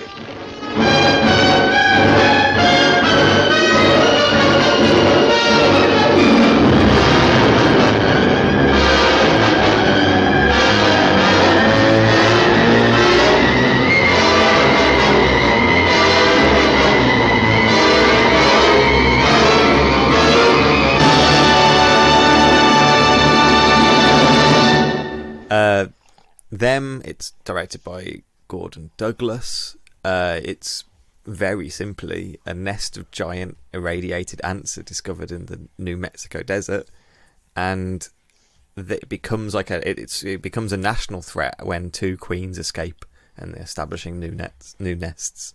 So it becomes like a hunt for the queens, really. I think that's about the story. Sounds pretty accurate. Yeah. I think as hot take, I really enjoyed this film. Yeah, it's really fun. It's really fun. It's like I was expecting it to be proper kind of Ed Wood kind of bad, like almost, but it wasn't. I thought it was quite earnest, and I thought I just enjoyed it. It's not badly acted. It looks good, and to be honest, it's really well structured. The creature effects aren't as terrible as, I mean, obviously compared to today's standards, they're not great, but for 1954, they're pretty good. I mean, had they got Ray Harryhausen, maybe you could have got something a bit different. But I think them being, I guess they were people in suits. I didn't look it up, but I'm guessing they're people in suits, or were they puppets? No, I think they had animatronics because there's a scene apparently where some of the electronics were exposed, and on DVD and Blu-ray and stuff and VHS, they digitally erased it or fixed it so that you can't see the control mechanisms and stuff. Like, I think it gave them, at least whatever they did, the puppetry or the animatronics, it gave them some sort of kind of like lots of axis of movement and lots of movement on screen compared to how I was kind of considering they would look. I mean, they do shake a lot. Yeah, they're basically just nodding their heads most of the time. But it was originally meant to be in 3D, and then they cut the budget at the last minute, so it ended up only being shot in 2D. But everything is physical because that's the best way to shoot in 3D, as Jaws 3D will test with its terrible fucking effects. Oh god, Jaws 3D. I mean, look at the opening credits. It's got it's like bright red and blue, and it's I think they had to splice those into every single reel. Yeah, wow. That was amazing. When I watched that, I was like, "Whoa, that's yeah." Like a little bit of color in a black and white frame. I was like, "What the fuck?" And then there's, same. Yeah, it really went. Oh, okay, we're here. and there's a lot of flamethrower action, which is directed at the camera. I think that was originally like storyboarded or whatever, or conceived to like that was going to be like a 3D element that the flames were coming toward you and stuff. I don't think there's another film that has this much flamethrower action until like Aliens. Yeah, I mean, Or they're thing, proper the thing. flamethrowers as well. They're huge, like bursts of flame that literally fill the entire frame. They're not fucking around. These are like movie flamethrowers. These are actual. I mean, flamethrowers. I loved it because they look like the Ghostbusters when they're running around in their onesies. I loved it. There's a bit at the end where he's crawling through like tunnels with the flamethrower like gas on his back, and I was like, "Don't be doing that! Like, why? like that's going to explode!" Like, so very concerned with health and safety. I was the only person concerned with health and safety. Well, they were all stood in rows, firing machine guns over each other's heads as well, so that couldn't have potential to go sideways. But it's kind of interesting. One of the things I learned about this as well is they kind of thought it would be a recruitment tool for the US Army, and they were trying to encourage the US Army to kind of take it on board, to kind of get people to sign up after going to watch it, because it was going to be such a rip roaring, American Army has beat the ants story or something like. I love how quickly people get on board that these giant ants. They're like, it's so matter of fact. Like, no one's like, what the fuck are you on about, giant ants? What? No. Everyone's like, right, let's get these giant ants. It's like no one questions it or anything. It's just like so matter of fact. Well, how That's can you because argue with Santa that, Doctor? gives the best presentation on ants that's ever been given in a film. Oh, what were you telling me? He was in Miracle on 34th Street. Yeah, he plays Kris Kringle in Miracle on 34th wow. Street. Edmund Gwenn, who played Dr. Harold Medford. He was wouldn't a very say he enjoyable Academy Award winner. Like he won the Academy Award for Kris Kringle. So, but yeah, I loved him in this film. I loved Edmund Gwenn in this film. I loved him, that helicopter scene. Yeah, I was going to say him grumbling about it, having to use call signs was very funny. And then at the end, when he gives the microphone back to the soldier, he's just like, just blows a raspberry at him for no reason. I've already said over. Like, that's so stupid. I really liked him. I thought he was just a real great character. Did you know Leonard Nimoy's in this as well? Yeah, I saw his little cameo. Yeah, he walks over and moans about the Texans a little bit, doesn't he? Like a young Leonard Nimoy. It's kind of cool to give some context as well about, it sounds silly, but big bug features. Like, this is really the first of them. So 1954 is the first time these kind of nuclear monster films happen, which is ironic, well, like as you say, with Godzilla as well at the same time. Most people read kind of these big bug movies as being like metaphorical. You have like ideas over the Red Scare, like you know, there's fears of secret invasion or enemies like in your own home or in your own neighborhood kind of thing. Often as well, you can also see it as like a fear of science.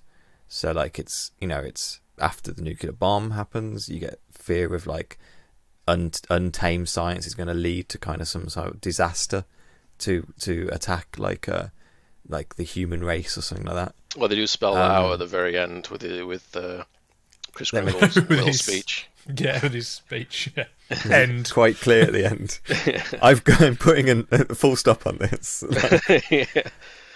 And you could say that it probably was about the nuclear terror that people started facing in the 50s and stuff like that. Like, and what always happens in these films as well is the science runs amok, and the government gets called in, and then it's like the kind of efficient American government solves it. So like it's a team up of the army and the scientists and like the kind of the government itself. How do you think Trump would have dealt with a giant ant attack?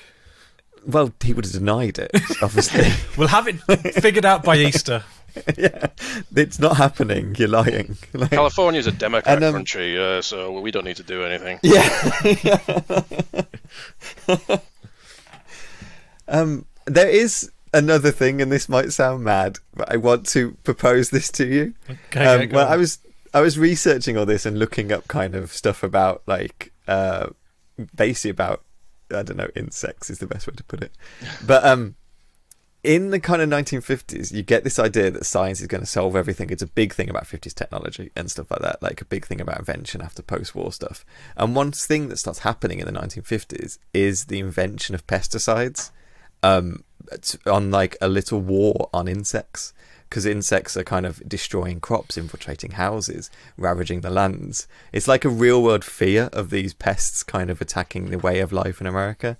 And I found a quote by a US politician at this time in a book that he wrote that was pro-chemical pesticide called That We May Live.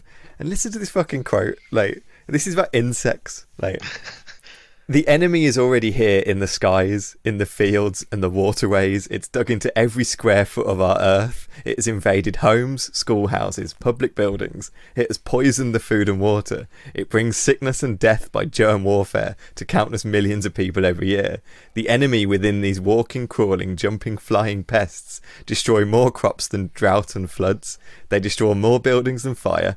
They are responsible for many of the most dreaded diseases of man and his domestic animals. Some of them eat or attack everything man owns or produces, including man himself. I'm like, that's very drastic.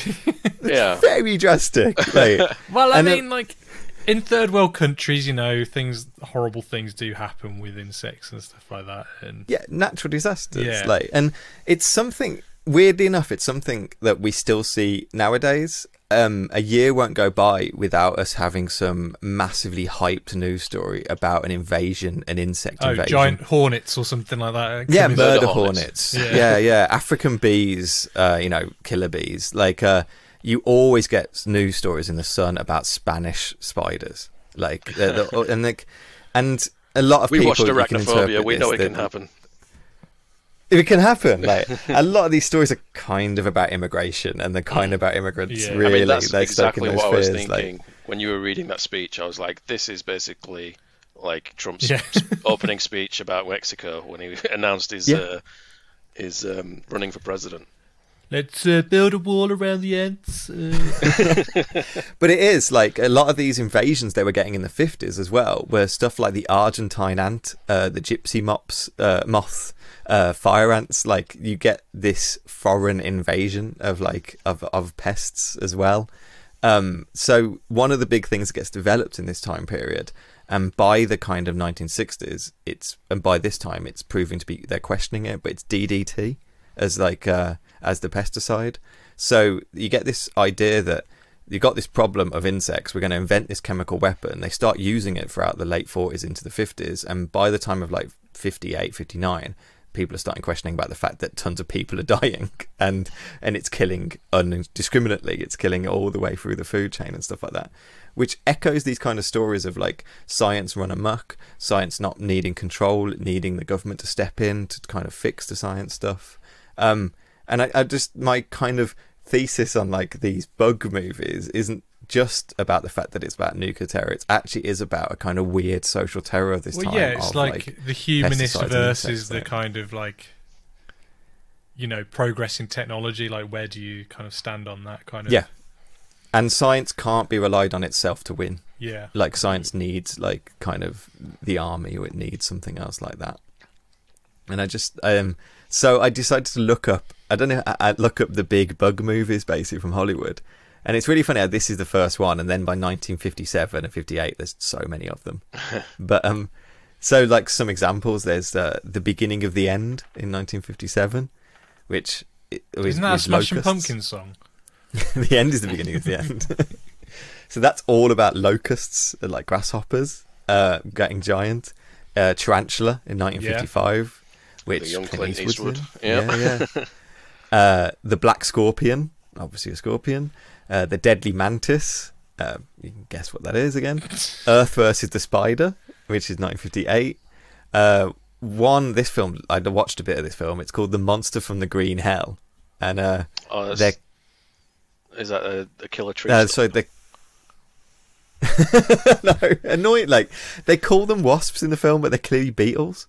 So I don't know what they think they're doing, but it's set in Africa and everyone's in blackface in that film. Like, it's like there's the strange world of Planet X, and Planet X is actually Earth, which is the confusing part of that.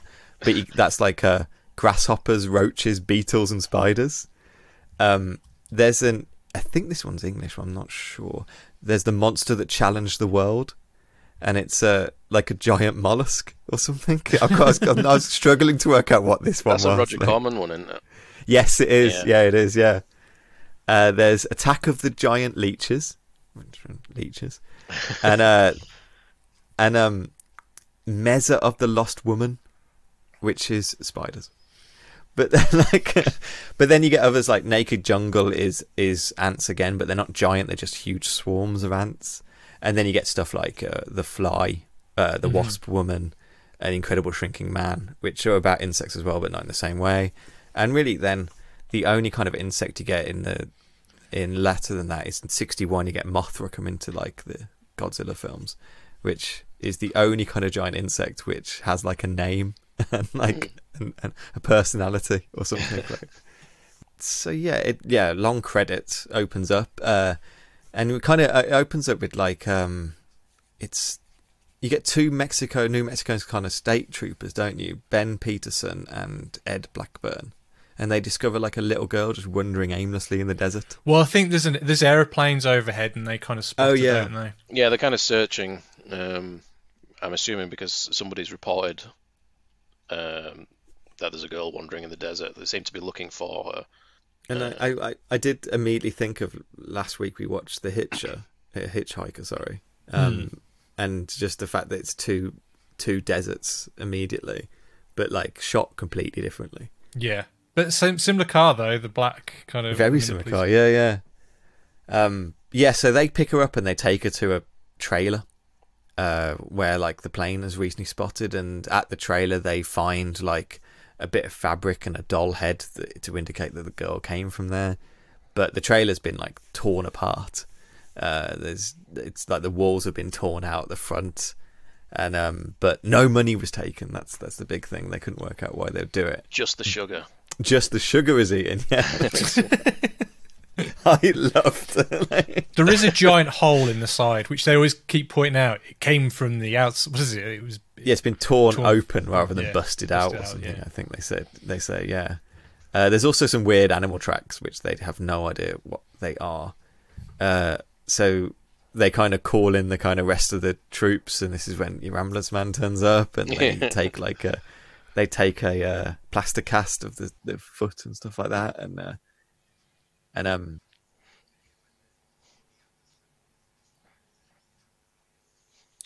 noise. The noise, yeah. That noise. It's I think it's like some sort of tree frog. Oh really? Okay. Yeah, gone. The sounds the giant ants emit in the film were the calls of bird-voiced tree frogs mixed with the calls of wood thrush. So there you go. A hooded warbler and the red-bellied woodpecker. Okay, so that's really weird.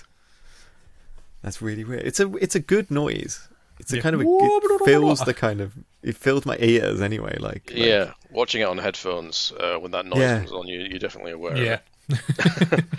And she kind of shoots up in the bed at that point, where then no one notices her react, do they? Yeah, I thought that was kind of creepy. I thought so too. Yeah. I felt like I've heard that noise in other films, like since. Obviously, probably referencing this, but I can't think what film it would be. But unless it became a stock sound then. Well, they used the Wilhelm scream about 8 times.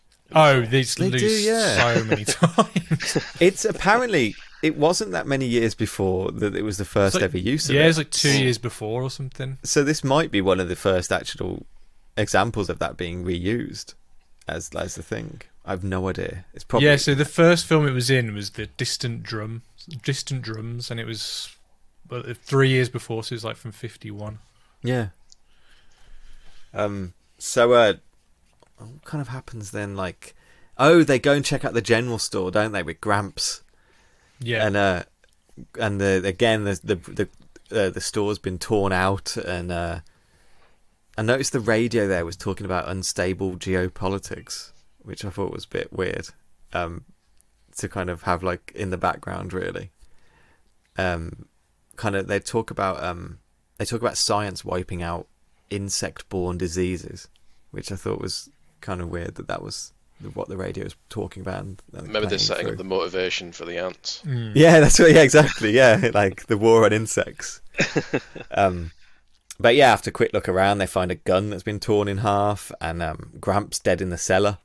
They again, no money's been taken from the till, but the sugar's been torn into and all eaten, and covered in tiny ants as well, giving you a hint what's coming.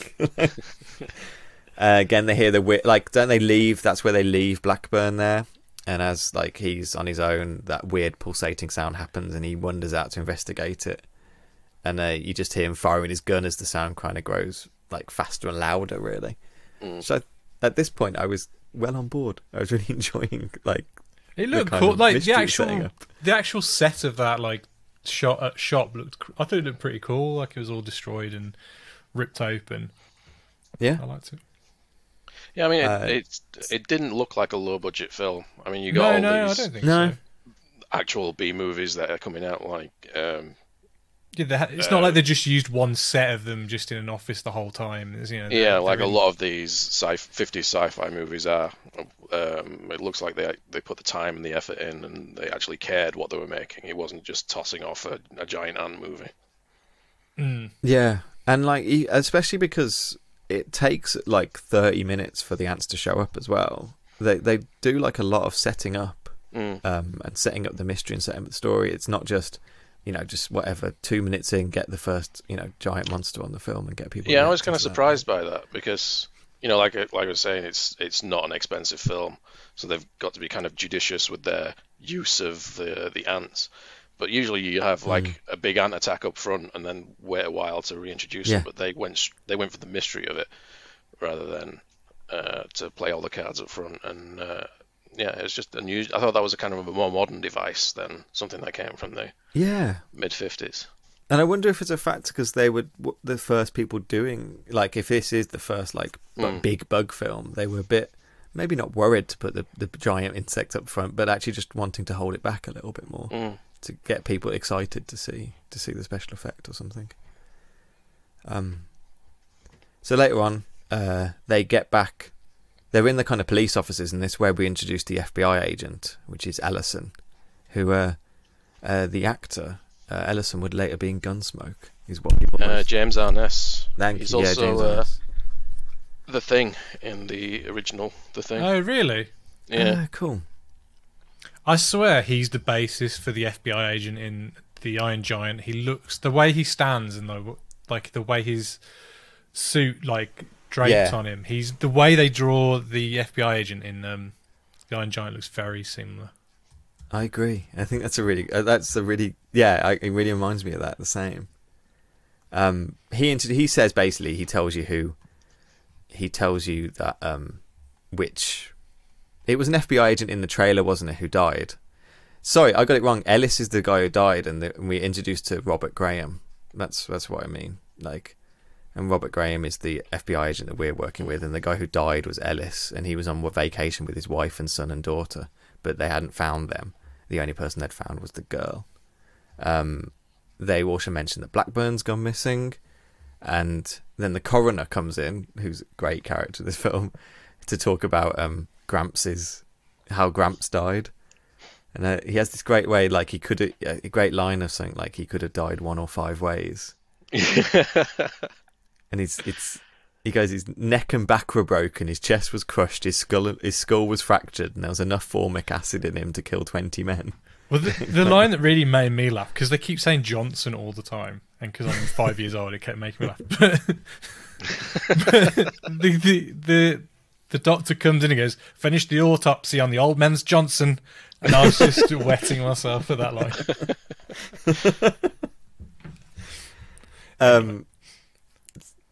Then there's a bit of a messing around here. Basically, the FBI agent tells them to send the animal track off to their department, to back to their head at the FBI. And after a while, you hear that the Department of Agriculture is sending the world's greatest myrmecologists over. So that's Dr. Harold Metford, who's Edmund Gwenn, and his daughter, Dr. Pat Metford. And they're going to assist in the investigation. And they're very cagey about what their theory is. They won't tell anyone what it is. That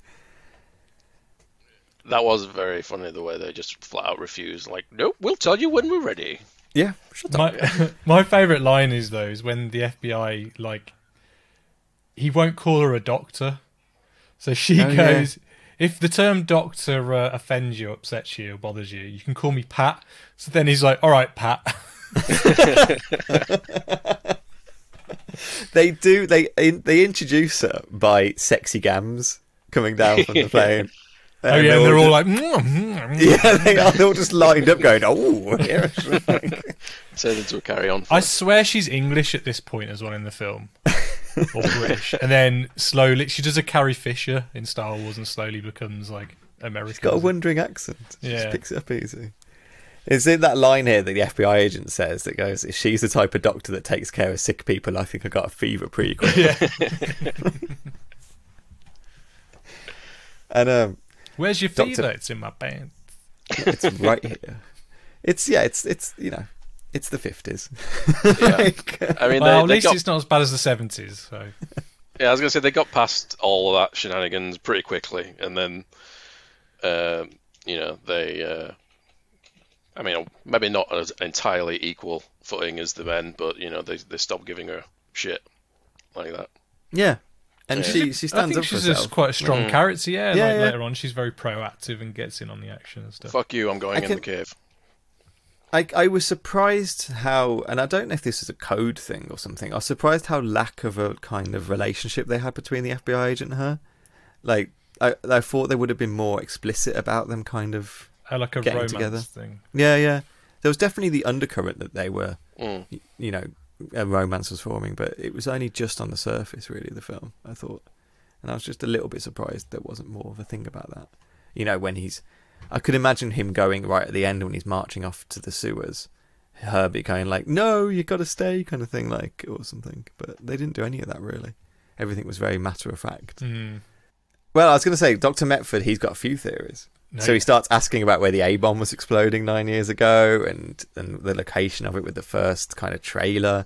And he exposes, which I think's an awesome scene, when he waves like the formic acid under the girl's nose. And she kind of tears her from like a catatonic state, and she starts just like screaming and yelling about them and stuff like that. That's a good scene with the kid, and she like runs into the corner and stuff, and then yeah, I thought it was really effective. And the police officer's obviously a bit more paternal, I don't know, a little paternal, and kind of like looks after her. And yeah, so that's when he's like, "I know what's going on, but I'm still not telling anybody." So they go to the trailer site, and this is kind of when I started falling in love with Dr. Metford, because he was very happy about his goggles. Couldn't put them on properly. He couldn't put them on, but when he got them on, they work better when they're on your eyes. Oh yes, they do. Oh yes, they do. That's very good. This is like, and then at the Ellison campsite, Pat wanders off following those weird tracks, and there's the weird noises encounter. There's a giant 8-foot-long ant kind of appears above her, like. I really love that shot. I thought it was really well done. Like, they don't bring in any scary music or score or anything. It's literally just this giant ant just peering over the hill. Well, it's like, again, it's like that cheap special effect. That sound is like a real. It's like the Jaws doing it. It's that kind of, like, you know, with that, when that sound's around, that even if you don't see them, you know the ants are there.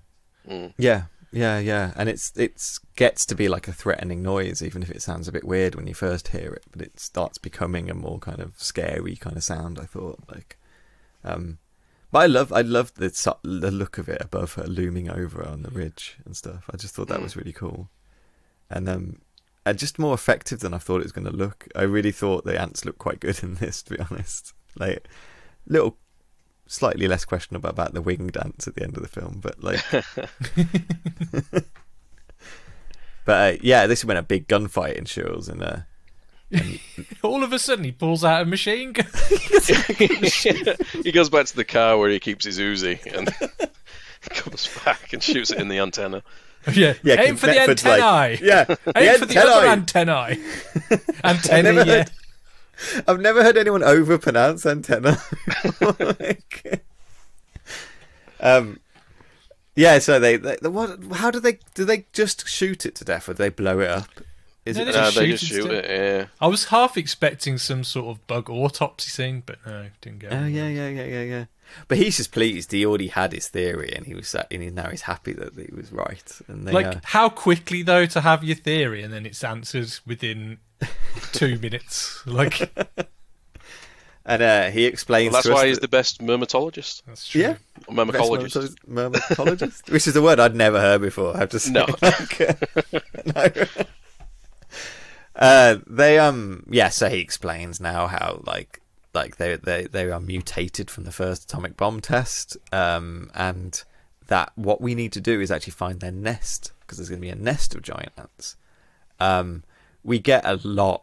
This is one of many scenes in this film where there is a lot of exposition about ants. Basil exposition. And they tell you about how they kill, and that they inject acid with their stingers, and they communicate through those weird noises we can hear and stuff like that. And Oh, is this the David Attenborough bit where he's kind of... it's not the slideshow, which I loved, but it's just a very long bit when he's explaining a lot about... Is this the bit in the when they're in the plane now?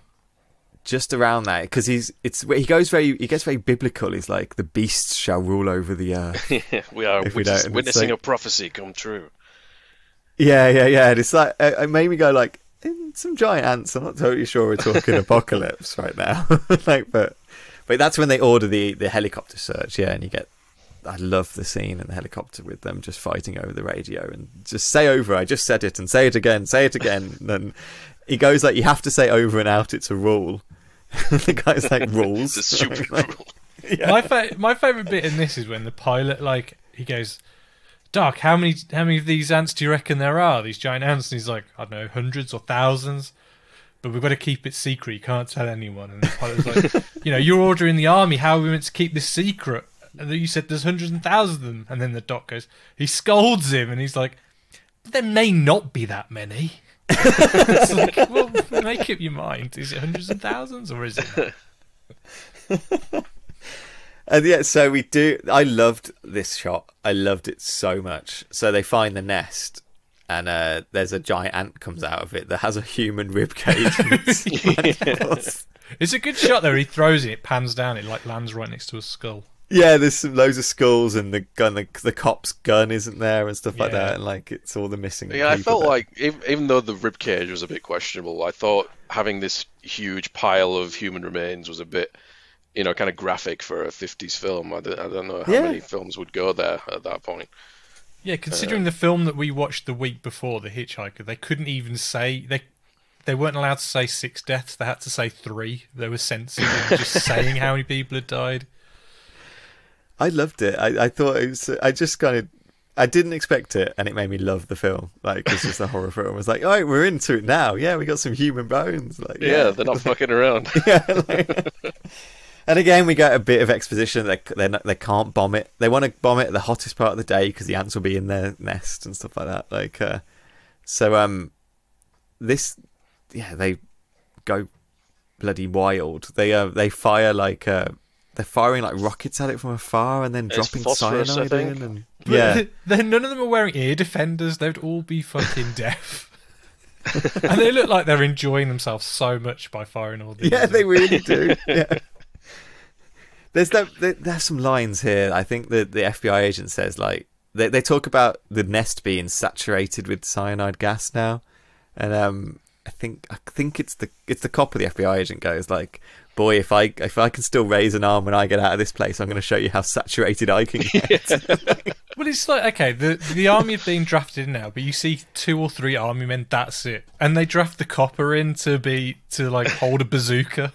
I was going to say, like they don't get any more like officially trained individuals, and it's literally like the local cop and the FBI agent firing these bazookas.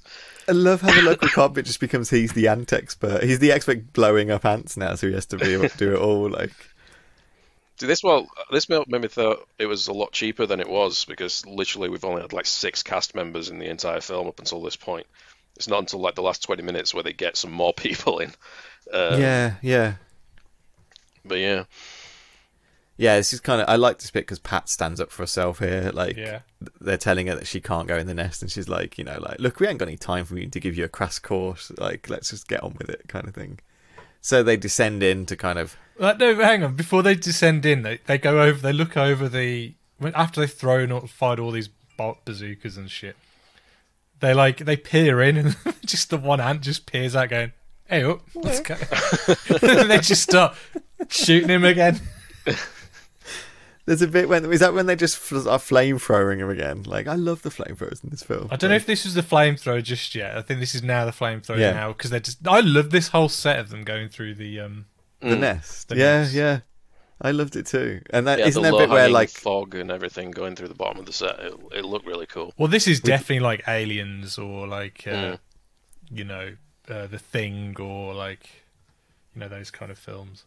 It really reminded me of Aliens, definitely. Yeah, massively. Like, and there's a bit where like there's dead bodies all over the floor, and then the kind of wall kind of crumbles down, and there's two more of them in there. And they just go and start like flame. But I love that's when they bust out the flamethrower. How are these still alive? Oh, the original explosions must have caused the the opening to close up, and I don't know. Kind of explanation when I didn't need it. Yeah, I was okay. Like, but then they find that further in, they find evidence that two queens have hatched and escaped to establish new colonies.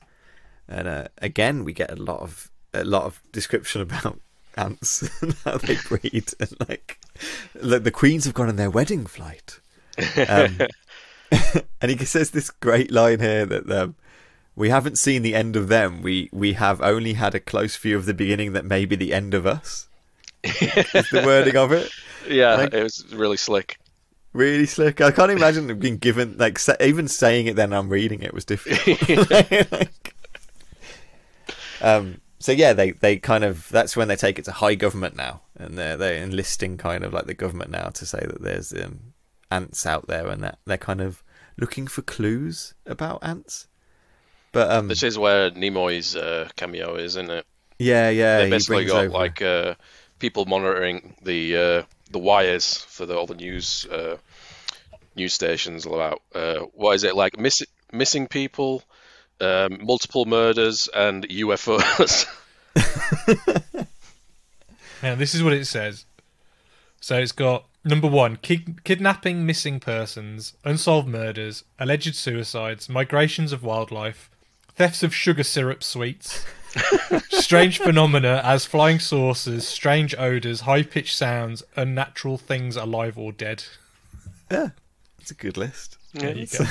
Well, you would have thought that the last couple would have raised some eyebrows, but it's like, oh well, we've got a UFO report here. We better take it upstairs. This is when Medford gives his brilliant slideshow about ants. It goes on forever, like a very detailed explanation in the middle of the film about how ants live and nests. And this is a wonderful picture of nests. Like, and look at these. Apparently, it was longer. Really? Yeah. I was reading about this. They physically had to cut a scene out of the negatives because they had a whole section about how the radiation affected the ants and mutated them, and they used the name of a real scientist who objected to being associated with it, so they had to pay a settlement and then literally splice the scene out of the negative. Couldn't so they that's just a lost dubbed scene over now. a fake name? Well, you'd have thought, but Yeah, that's why they did it. I like this bit because again he claims that humanity is going to be extinct in a year unless the queen ants are found. Like, I'm thinking, sounds a bit extreme there, a little bit extreme. Like, it's like he's a scientist making sure he's getting his grant money from the government. Like, because of Leonard Nimoy's tip about a guy seeing UFOs shaped like giant ants, I believe is the report. Yeah, because it's the 50s, you immediately assume it's a spaceship, but it's shaped like ants for some reason. Yeah, totally. It's a giant ant, but no, it's a spaceship that looks like it's a spaceship shaped like a giant ant. Yeah. Well, I've been watching the X-Files recently, and it's an episode. I've forgotten what the name of the episode is, but it's got cockroaches in it, and it's got a woman in it who she believes that UFOs are flying cockroaches that form the shape of a UFO. War of the Cockroaches, I think it's called. That's the one, yeah. That's the one, yeah. Dr. Bambi. Oh, yeah.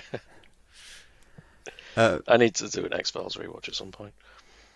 So this bit you get the insane.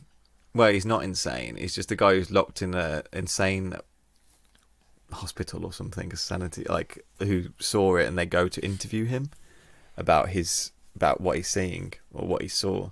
And I just thought the FBI is a fucking shitheads here, because they know he's not mad, but they tell and the doctor even goes, he's not mad, but they tell him that they have to keep him locked up for government reasons. Like, we'll tell you when he's better. Yeah, they do say that we'll tell you when he can be released. So they're not going to keep him in there like forever. But if they let him go, it wouldn't be like everyone just immediately believe him and know that there's giant ants. I just thought, that's a shitty thing. That's a 1950s thing. Yeah, but, well, they believed Orson Welles talking about... True. About the aliens from Mars. So that actor, by the way, is Davy Crockett, the guy in the Institute. Well, he got the part because of this. Yeah, which is insane, I think, like, in a good way. The next one, you then get the Coast Guard report, and I loved that was a great scene. Yeah, the ants on the ship, like, busting it down and stuff like that, and the guy with the bloody hand doing it. So, hang on, are the ants supposed to be using the ship as their nest? Is that what the idea? Apparently the door was open for like a day and a half as they were loading it. Yes.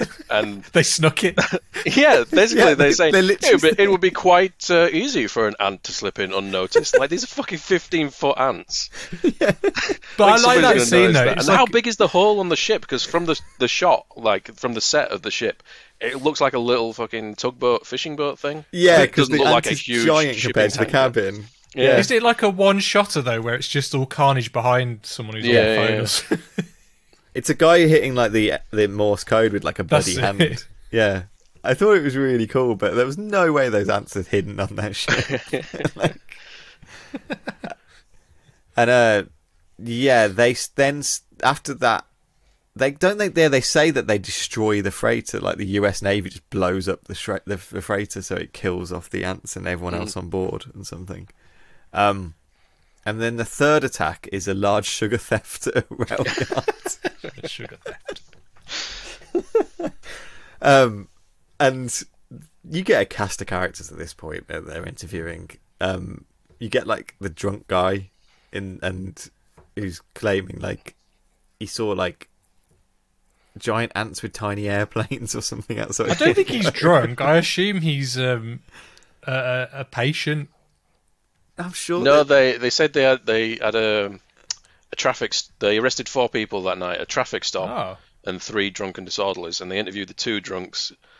But they say, how long have you been here? How long have we been in? They go 5 months. So I assume. I think they said he'd been in and out. Like he constantly ends up in the hospital to dry out.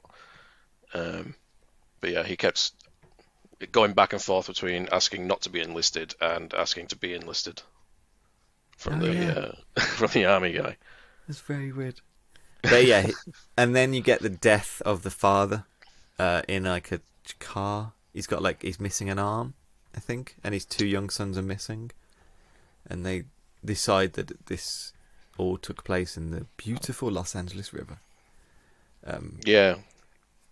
I really liked all this stuff. Like, I feel the stuff in the desert is the strongest part of the film. Yeah. And it does kind of lose a bit of steam in this whole middle section. Well, because it's really very much similar to the other scene. Like, the scene when they go in the nest the first time, it's very similar, really, isn't it? Mm. Well, it just takes a while. Like, they're just basically going around California interviewing people who might have seen ants. And then once they get back into... They're just like padding it, really, aren't they? Yeah, I mean the characters and the actors are all very entertaining, but it does, like I say, it loses a bit of steam at this point. But then we get into the sewer system, and it really takes off again. Yeah, I agree. Yeah, it was like a bit meandering for a while, and it was kind of a bit annoying for that reason, because you just wanted to be like, come on, keep the energy up, really. I always think of Greece though when they're like driving on the embankment, not the the kind of those like man-made sides of the Los Angeles River. I always think of Terminator 2. Oh, yeah, good point. I always think of Terminator 2. I went to Volcano. It's such a weird movie location. It looks so horrible, like, because it's basically just an open sewer or something. Yeah. Yeah, I mean, it's called the LA River, but I've never seen it with any water in it. No. No. It's and it kind of picks up at this point. So this is when they call in martial law, and you actually see the film's only black actor at this point. He's a shoe shine that looks at a TV for 1 second.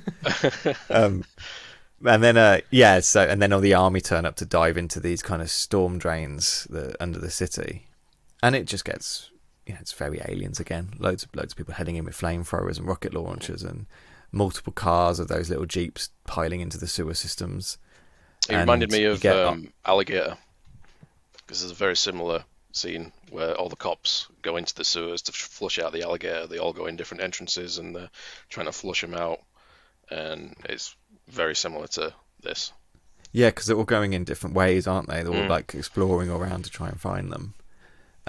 More importantly, they're looking for kids. The two kids. There's a weird hope that they might be alive, which is weird.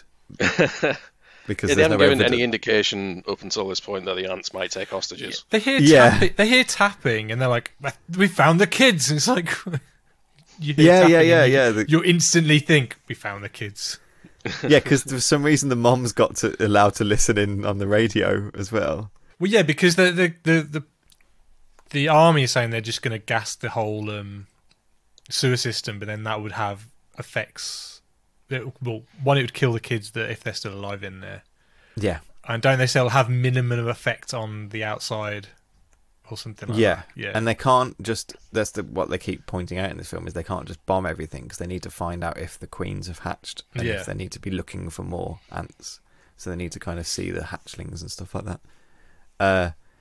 I was surprised by this bit, and I did really like it. But like the kind of our hero cop Guy Peterson, he crawls into these like tunnels and finds these kids, and as he's kind of saving them, he gets attacked by a giant ant in his mandibles and kind of torn and shook around and dies. And I didn't expect him to die at all, and that actually did take me by surprise.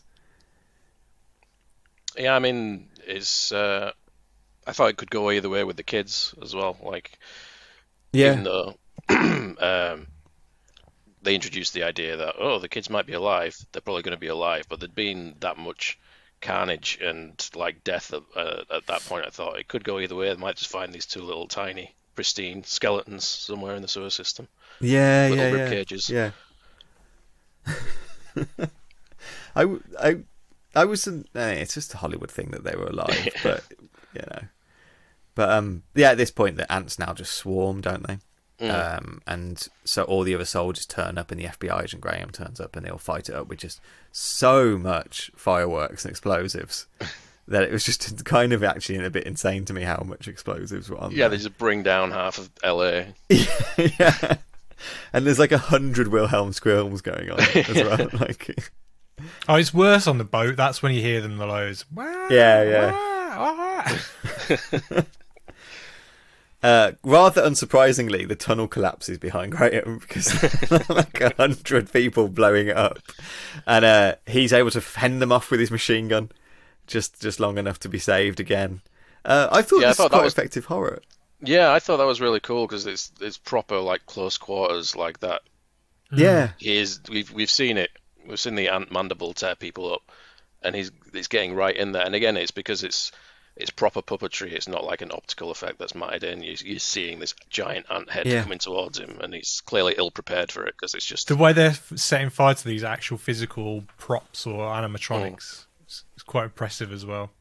Yeah, I thought that because apparently there was only 2 they had that actually worked, so that's why you never see more than 2 move on screen at once or something. But they must have had countless amounts of frames built to burn, because there were so many ants burning in this film. Yeah, I don't know what the truth is about that, but they definitely burned more than 2 or 3. Apparently they were painted green and purple. Oh, just to show up that way on the black and white film, or was that? Well, because they originally were going to be colour, weren't they? Have you seen the photos of the Addams Family set from the original TV show? No, it's bright pink. Is it? Because they were shooting in black and white, so they were going for colours that had a higher contrast. Looked better in black and white, but Yeah, you see a colour photo of it, and it looks like some god. It looks like what's his face, Liberace's living room. Well, it's like the original Superman suit for George Reeves. It was kind of like like shades of brown.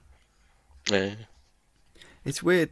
It must have been so weird to wipe that from your mind when acting in like a pink like world, and not to just. Maybe it just made your performance louder. I don't know. Like, yeah, like I say, I really liked this little bit of horror. I liked that, you know, that it was kind of hard for him to fight off the ants with his machine gun, and it took a little bit of time for them to kind of save him. So, and because you'd watched the cop die as well, there was a little bit of me thinking, or maybe he won't survive. And that was really working for me. But then, like, the cops come and they find like the newly hatched queens, and they quickly destroy them with flamethrowers. They don't mess around with their amazing little tiny wings that never would have made them fly. Like, you can just tell they just stuck those on the ones they already had, and they're like, yeah. But yeah, like the film just ends at that point with that stark warning, as you were saying. As they're casually kind of destroying the ants, the FBI agent kind of muses that well, if these were created with the first atomic bomb, what about all the other atomic bomb tests? And the old Dr. Medford then warns him about, like, well, what does he say? Something like, when man entered the atomic age, he opened the door to a new world. What we may eventually find in that world, nobody can predict. And I always like the philosophizing at the end of these films. Yeah, some moral kind of message to take home. Yeah, I thought they were going to go the Godbotherer route, like War of the Worlds, but they when they started talking about the biblical prophecies, but yeah, they pulled it back at the end. And went this kind of just like horror of science route, and and you kind of, even when like Pat meets up with Graham again, and I was expecting some sort of like, yeah, you made it, and hug, but there isn't any of that at all. Like, really, they just like they just kind of have a nice chat around the burning ants. Like. So, like, anything I missed, or anything like any other thoughts, or not from me. I just enjoyed it. I thought it was good fun. Yeah, it's. You know, a lot of these films are just built around the effects, and you're just waiting. Like, you know, like we were talking about the themes in horror, where it went from the universal monsters to the giant bugs, and then to the slashers in the 80s. And a lot of the time, it's just waiting for these prickish characters to die in the most hideous ways, because you hate them all. But all the characters were very endearing and enjoyable, and even if there wasn't giant ants, they're entertaining to watch anyway. And that's always the best kind of monster movie. Like Tremors, like, you don't need the giant worms, because all the characters are really fun to watch. Yeah, that's a really good point. I was really pleasantly surprised by it. I really was. Like, I found it just really enjoyable to watch, really fun, and I enjoyed the animatronics, or the puppetry, or whatever it was, of the ants, and I enjoyed like kind of the way it was shot. The shaking. Yeah, I just enjoyed the look of it. You know, I enjoyed watching it. I'd had a good time with it, so I was kind of surprised by that, actually, or at least surprised just how enjoyable it was. But it's like sci-fi and film, like the very first films are ever made, like actual narrative based, were sci-fi. Do you know what I mean? Like the George Méliès that actually had like a story. So yeah, it's, you know, like sci-fi goes back right to the beginning of cinema. Yeah, and horror it's crazy as well. how Wasn't like Frankenstein one of the first narrative films, an adaptation of Frankenstein? Probably, yeah. I mean, you know, all these magicians who are making all these like special effects films, because it's using all techniques they use on their stage, and they kind of put them on film and stuff like that. And it's crazy though, like you get to like the 50s and they're kind of regarded as like kind of, I wouldn't say throwaway, but they're like they're as we said, they're the B picture, they're the B movie. They're made to be bad, or they're they're enjoyed because they're bad. But and it's still to this day, I find it weird that sci-fi is still kind of looked down a little bit. Maybe I know, like it's, in terms of blockbuster, it's massive, but in terms of like recognition with the Oscars and stuff, it's, I don't know where I'm going with this, but do you know what I mean? I think my kind of thing is haven't watched a ton of old horror films, especially this kind of horror. Well, do you consider it horror or sci-fi? Like, what do you? I don't know, horror sci-fi. It's the same. It's what it was. It was a horror film in this year when it came out. So my kind of experience of these films, I'm almost seeing it through Mystery Science theatres and stuff. Yeah, where they're poking fun at it. Where they're poking fun at it, and I guess what surprised me with this is that I didn't think it was made cheaply. I thought they put a lot of effort into it. Like they cared about what they were doing a lot. I mean, most people always do, but it wasn't. I didn't watch it in a kind of way of poking fun at it. I was watching because I was really enjoying it actually, and maybe it made me learn to think maybe some of these old films, it's not just about like it being hokey. Actually, there's quite a lot of fun from it. In other ways, in ways that they meant to have fun, like. Yeah, it had fun performances. Do you know what I mean? Like, I don't think people were phoning it in. No. I think people were genuinely believing what they were doing and their cause they were fighting for and stuff. I mean, it was a huge film. It was Warner Bros.'s biggest film of the year. Was it? By far, I think it grossed more than 2 million in domestic, which. It wasn't. It was an absolute. It was a reason why a ton of bug films got made after this. It was really a huge film when it came out, and it did change what horror looked like in Hollywood for at least 10 years or something until the tides changed again. So it's really cool. I really enjoyed it. What would you give it out of 5 then? I don't know. I'm at there 3.54 easily. I think. Yeah, same for me. Yeah, I think it's a solid 4. Yeah, nice. No, the only bad thing, as James was saying, it loses a bit of momentum, after the kind of desert stuff. But really, I think the problem is because the ants that you see in the desert, they don't do anything more different later on. It's still them just kind of encroaching on the screen and just wobbling about a bit. Excuse me. Bless you. So, I hope you keep that in. So, it's not what you see later on. You're not kind of shocked or in awe at because you've kind of already seen it, I guess. And it does lull in terms of the action as well. It slows down in pace. But yeah, I think I might be looking into some more giant bug films from the 50s after this. I'll go on to Trailers from Hell and see what Joe Dante recommends. Yeah, absolutely good idea. Because he's the perfect person to call. You know what I want to watch? I want to watch Matinee. That's what made me want to watch after watching it. So I might revisit that actually. Well, anyway, James, thank you so much for joining us. Not a problem. Glad to be here. Thank you for inviting me.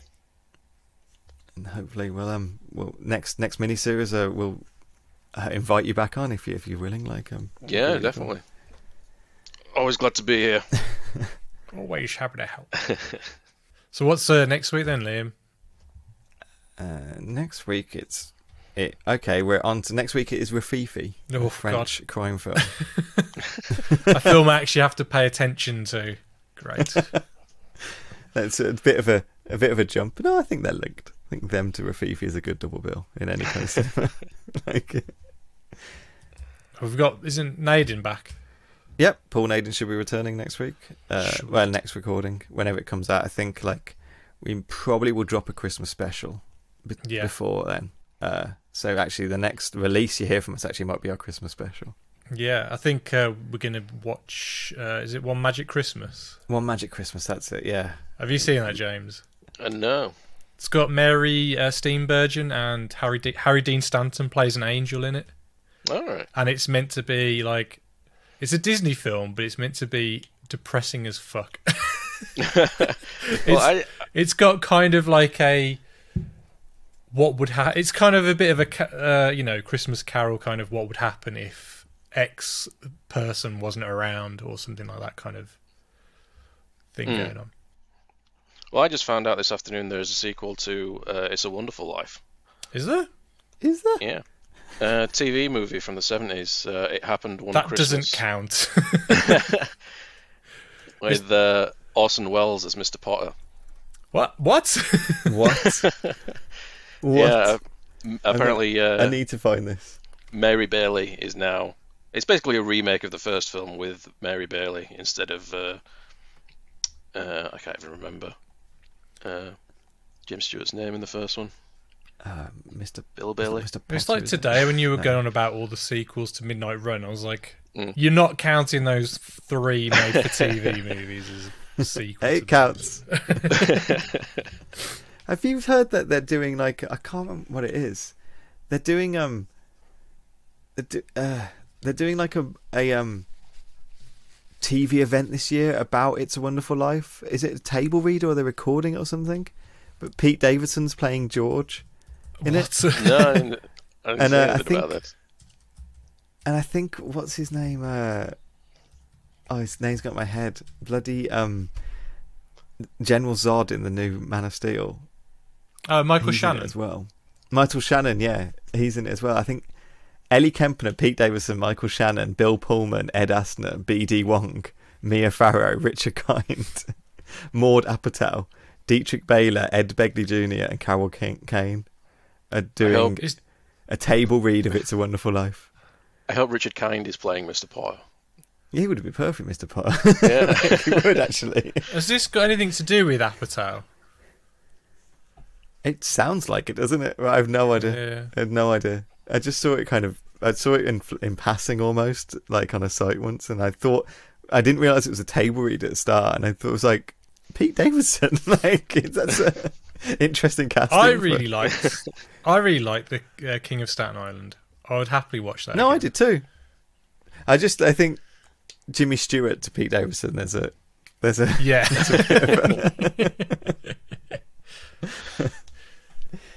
So it's like the actual original script. They're just doing that beat for beat, like word for word. I guess so. Interesting. Well, I guess on that note, I will say thank you very much, everyone, for listening. Don't forget to please rate, review, and subscribe on whatever you listen to. This on be that Apple Podcasts, Spotify, YouTube, Stitcher, Amazon Music, wherever the fuck. Please reach out to us and talk to us on Twitter. We are at Adjust Your Track. That's with a YR, not a your. And please don't forget, if your picture is bad, don't forget to adjust your tracking.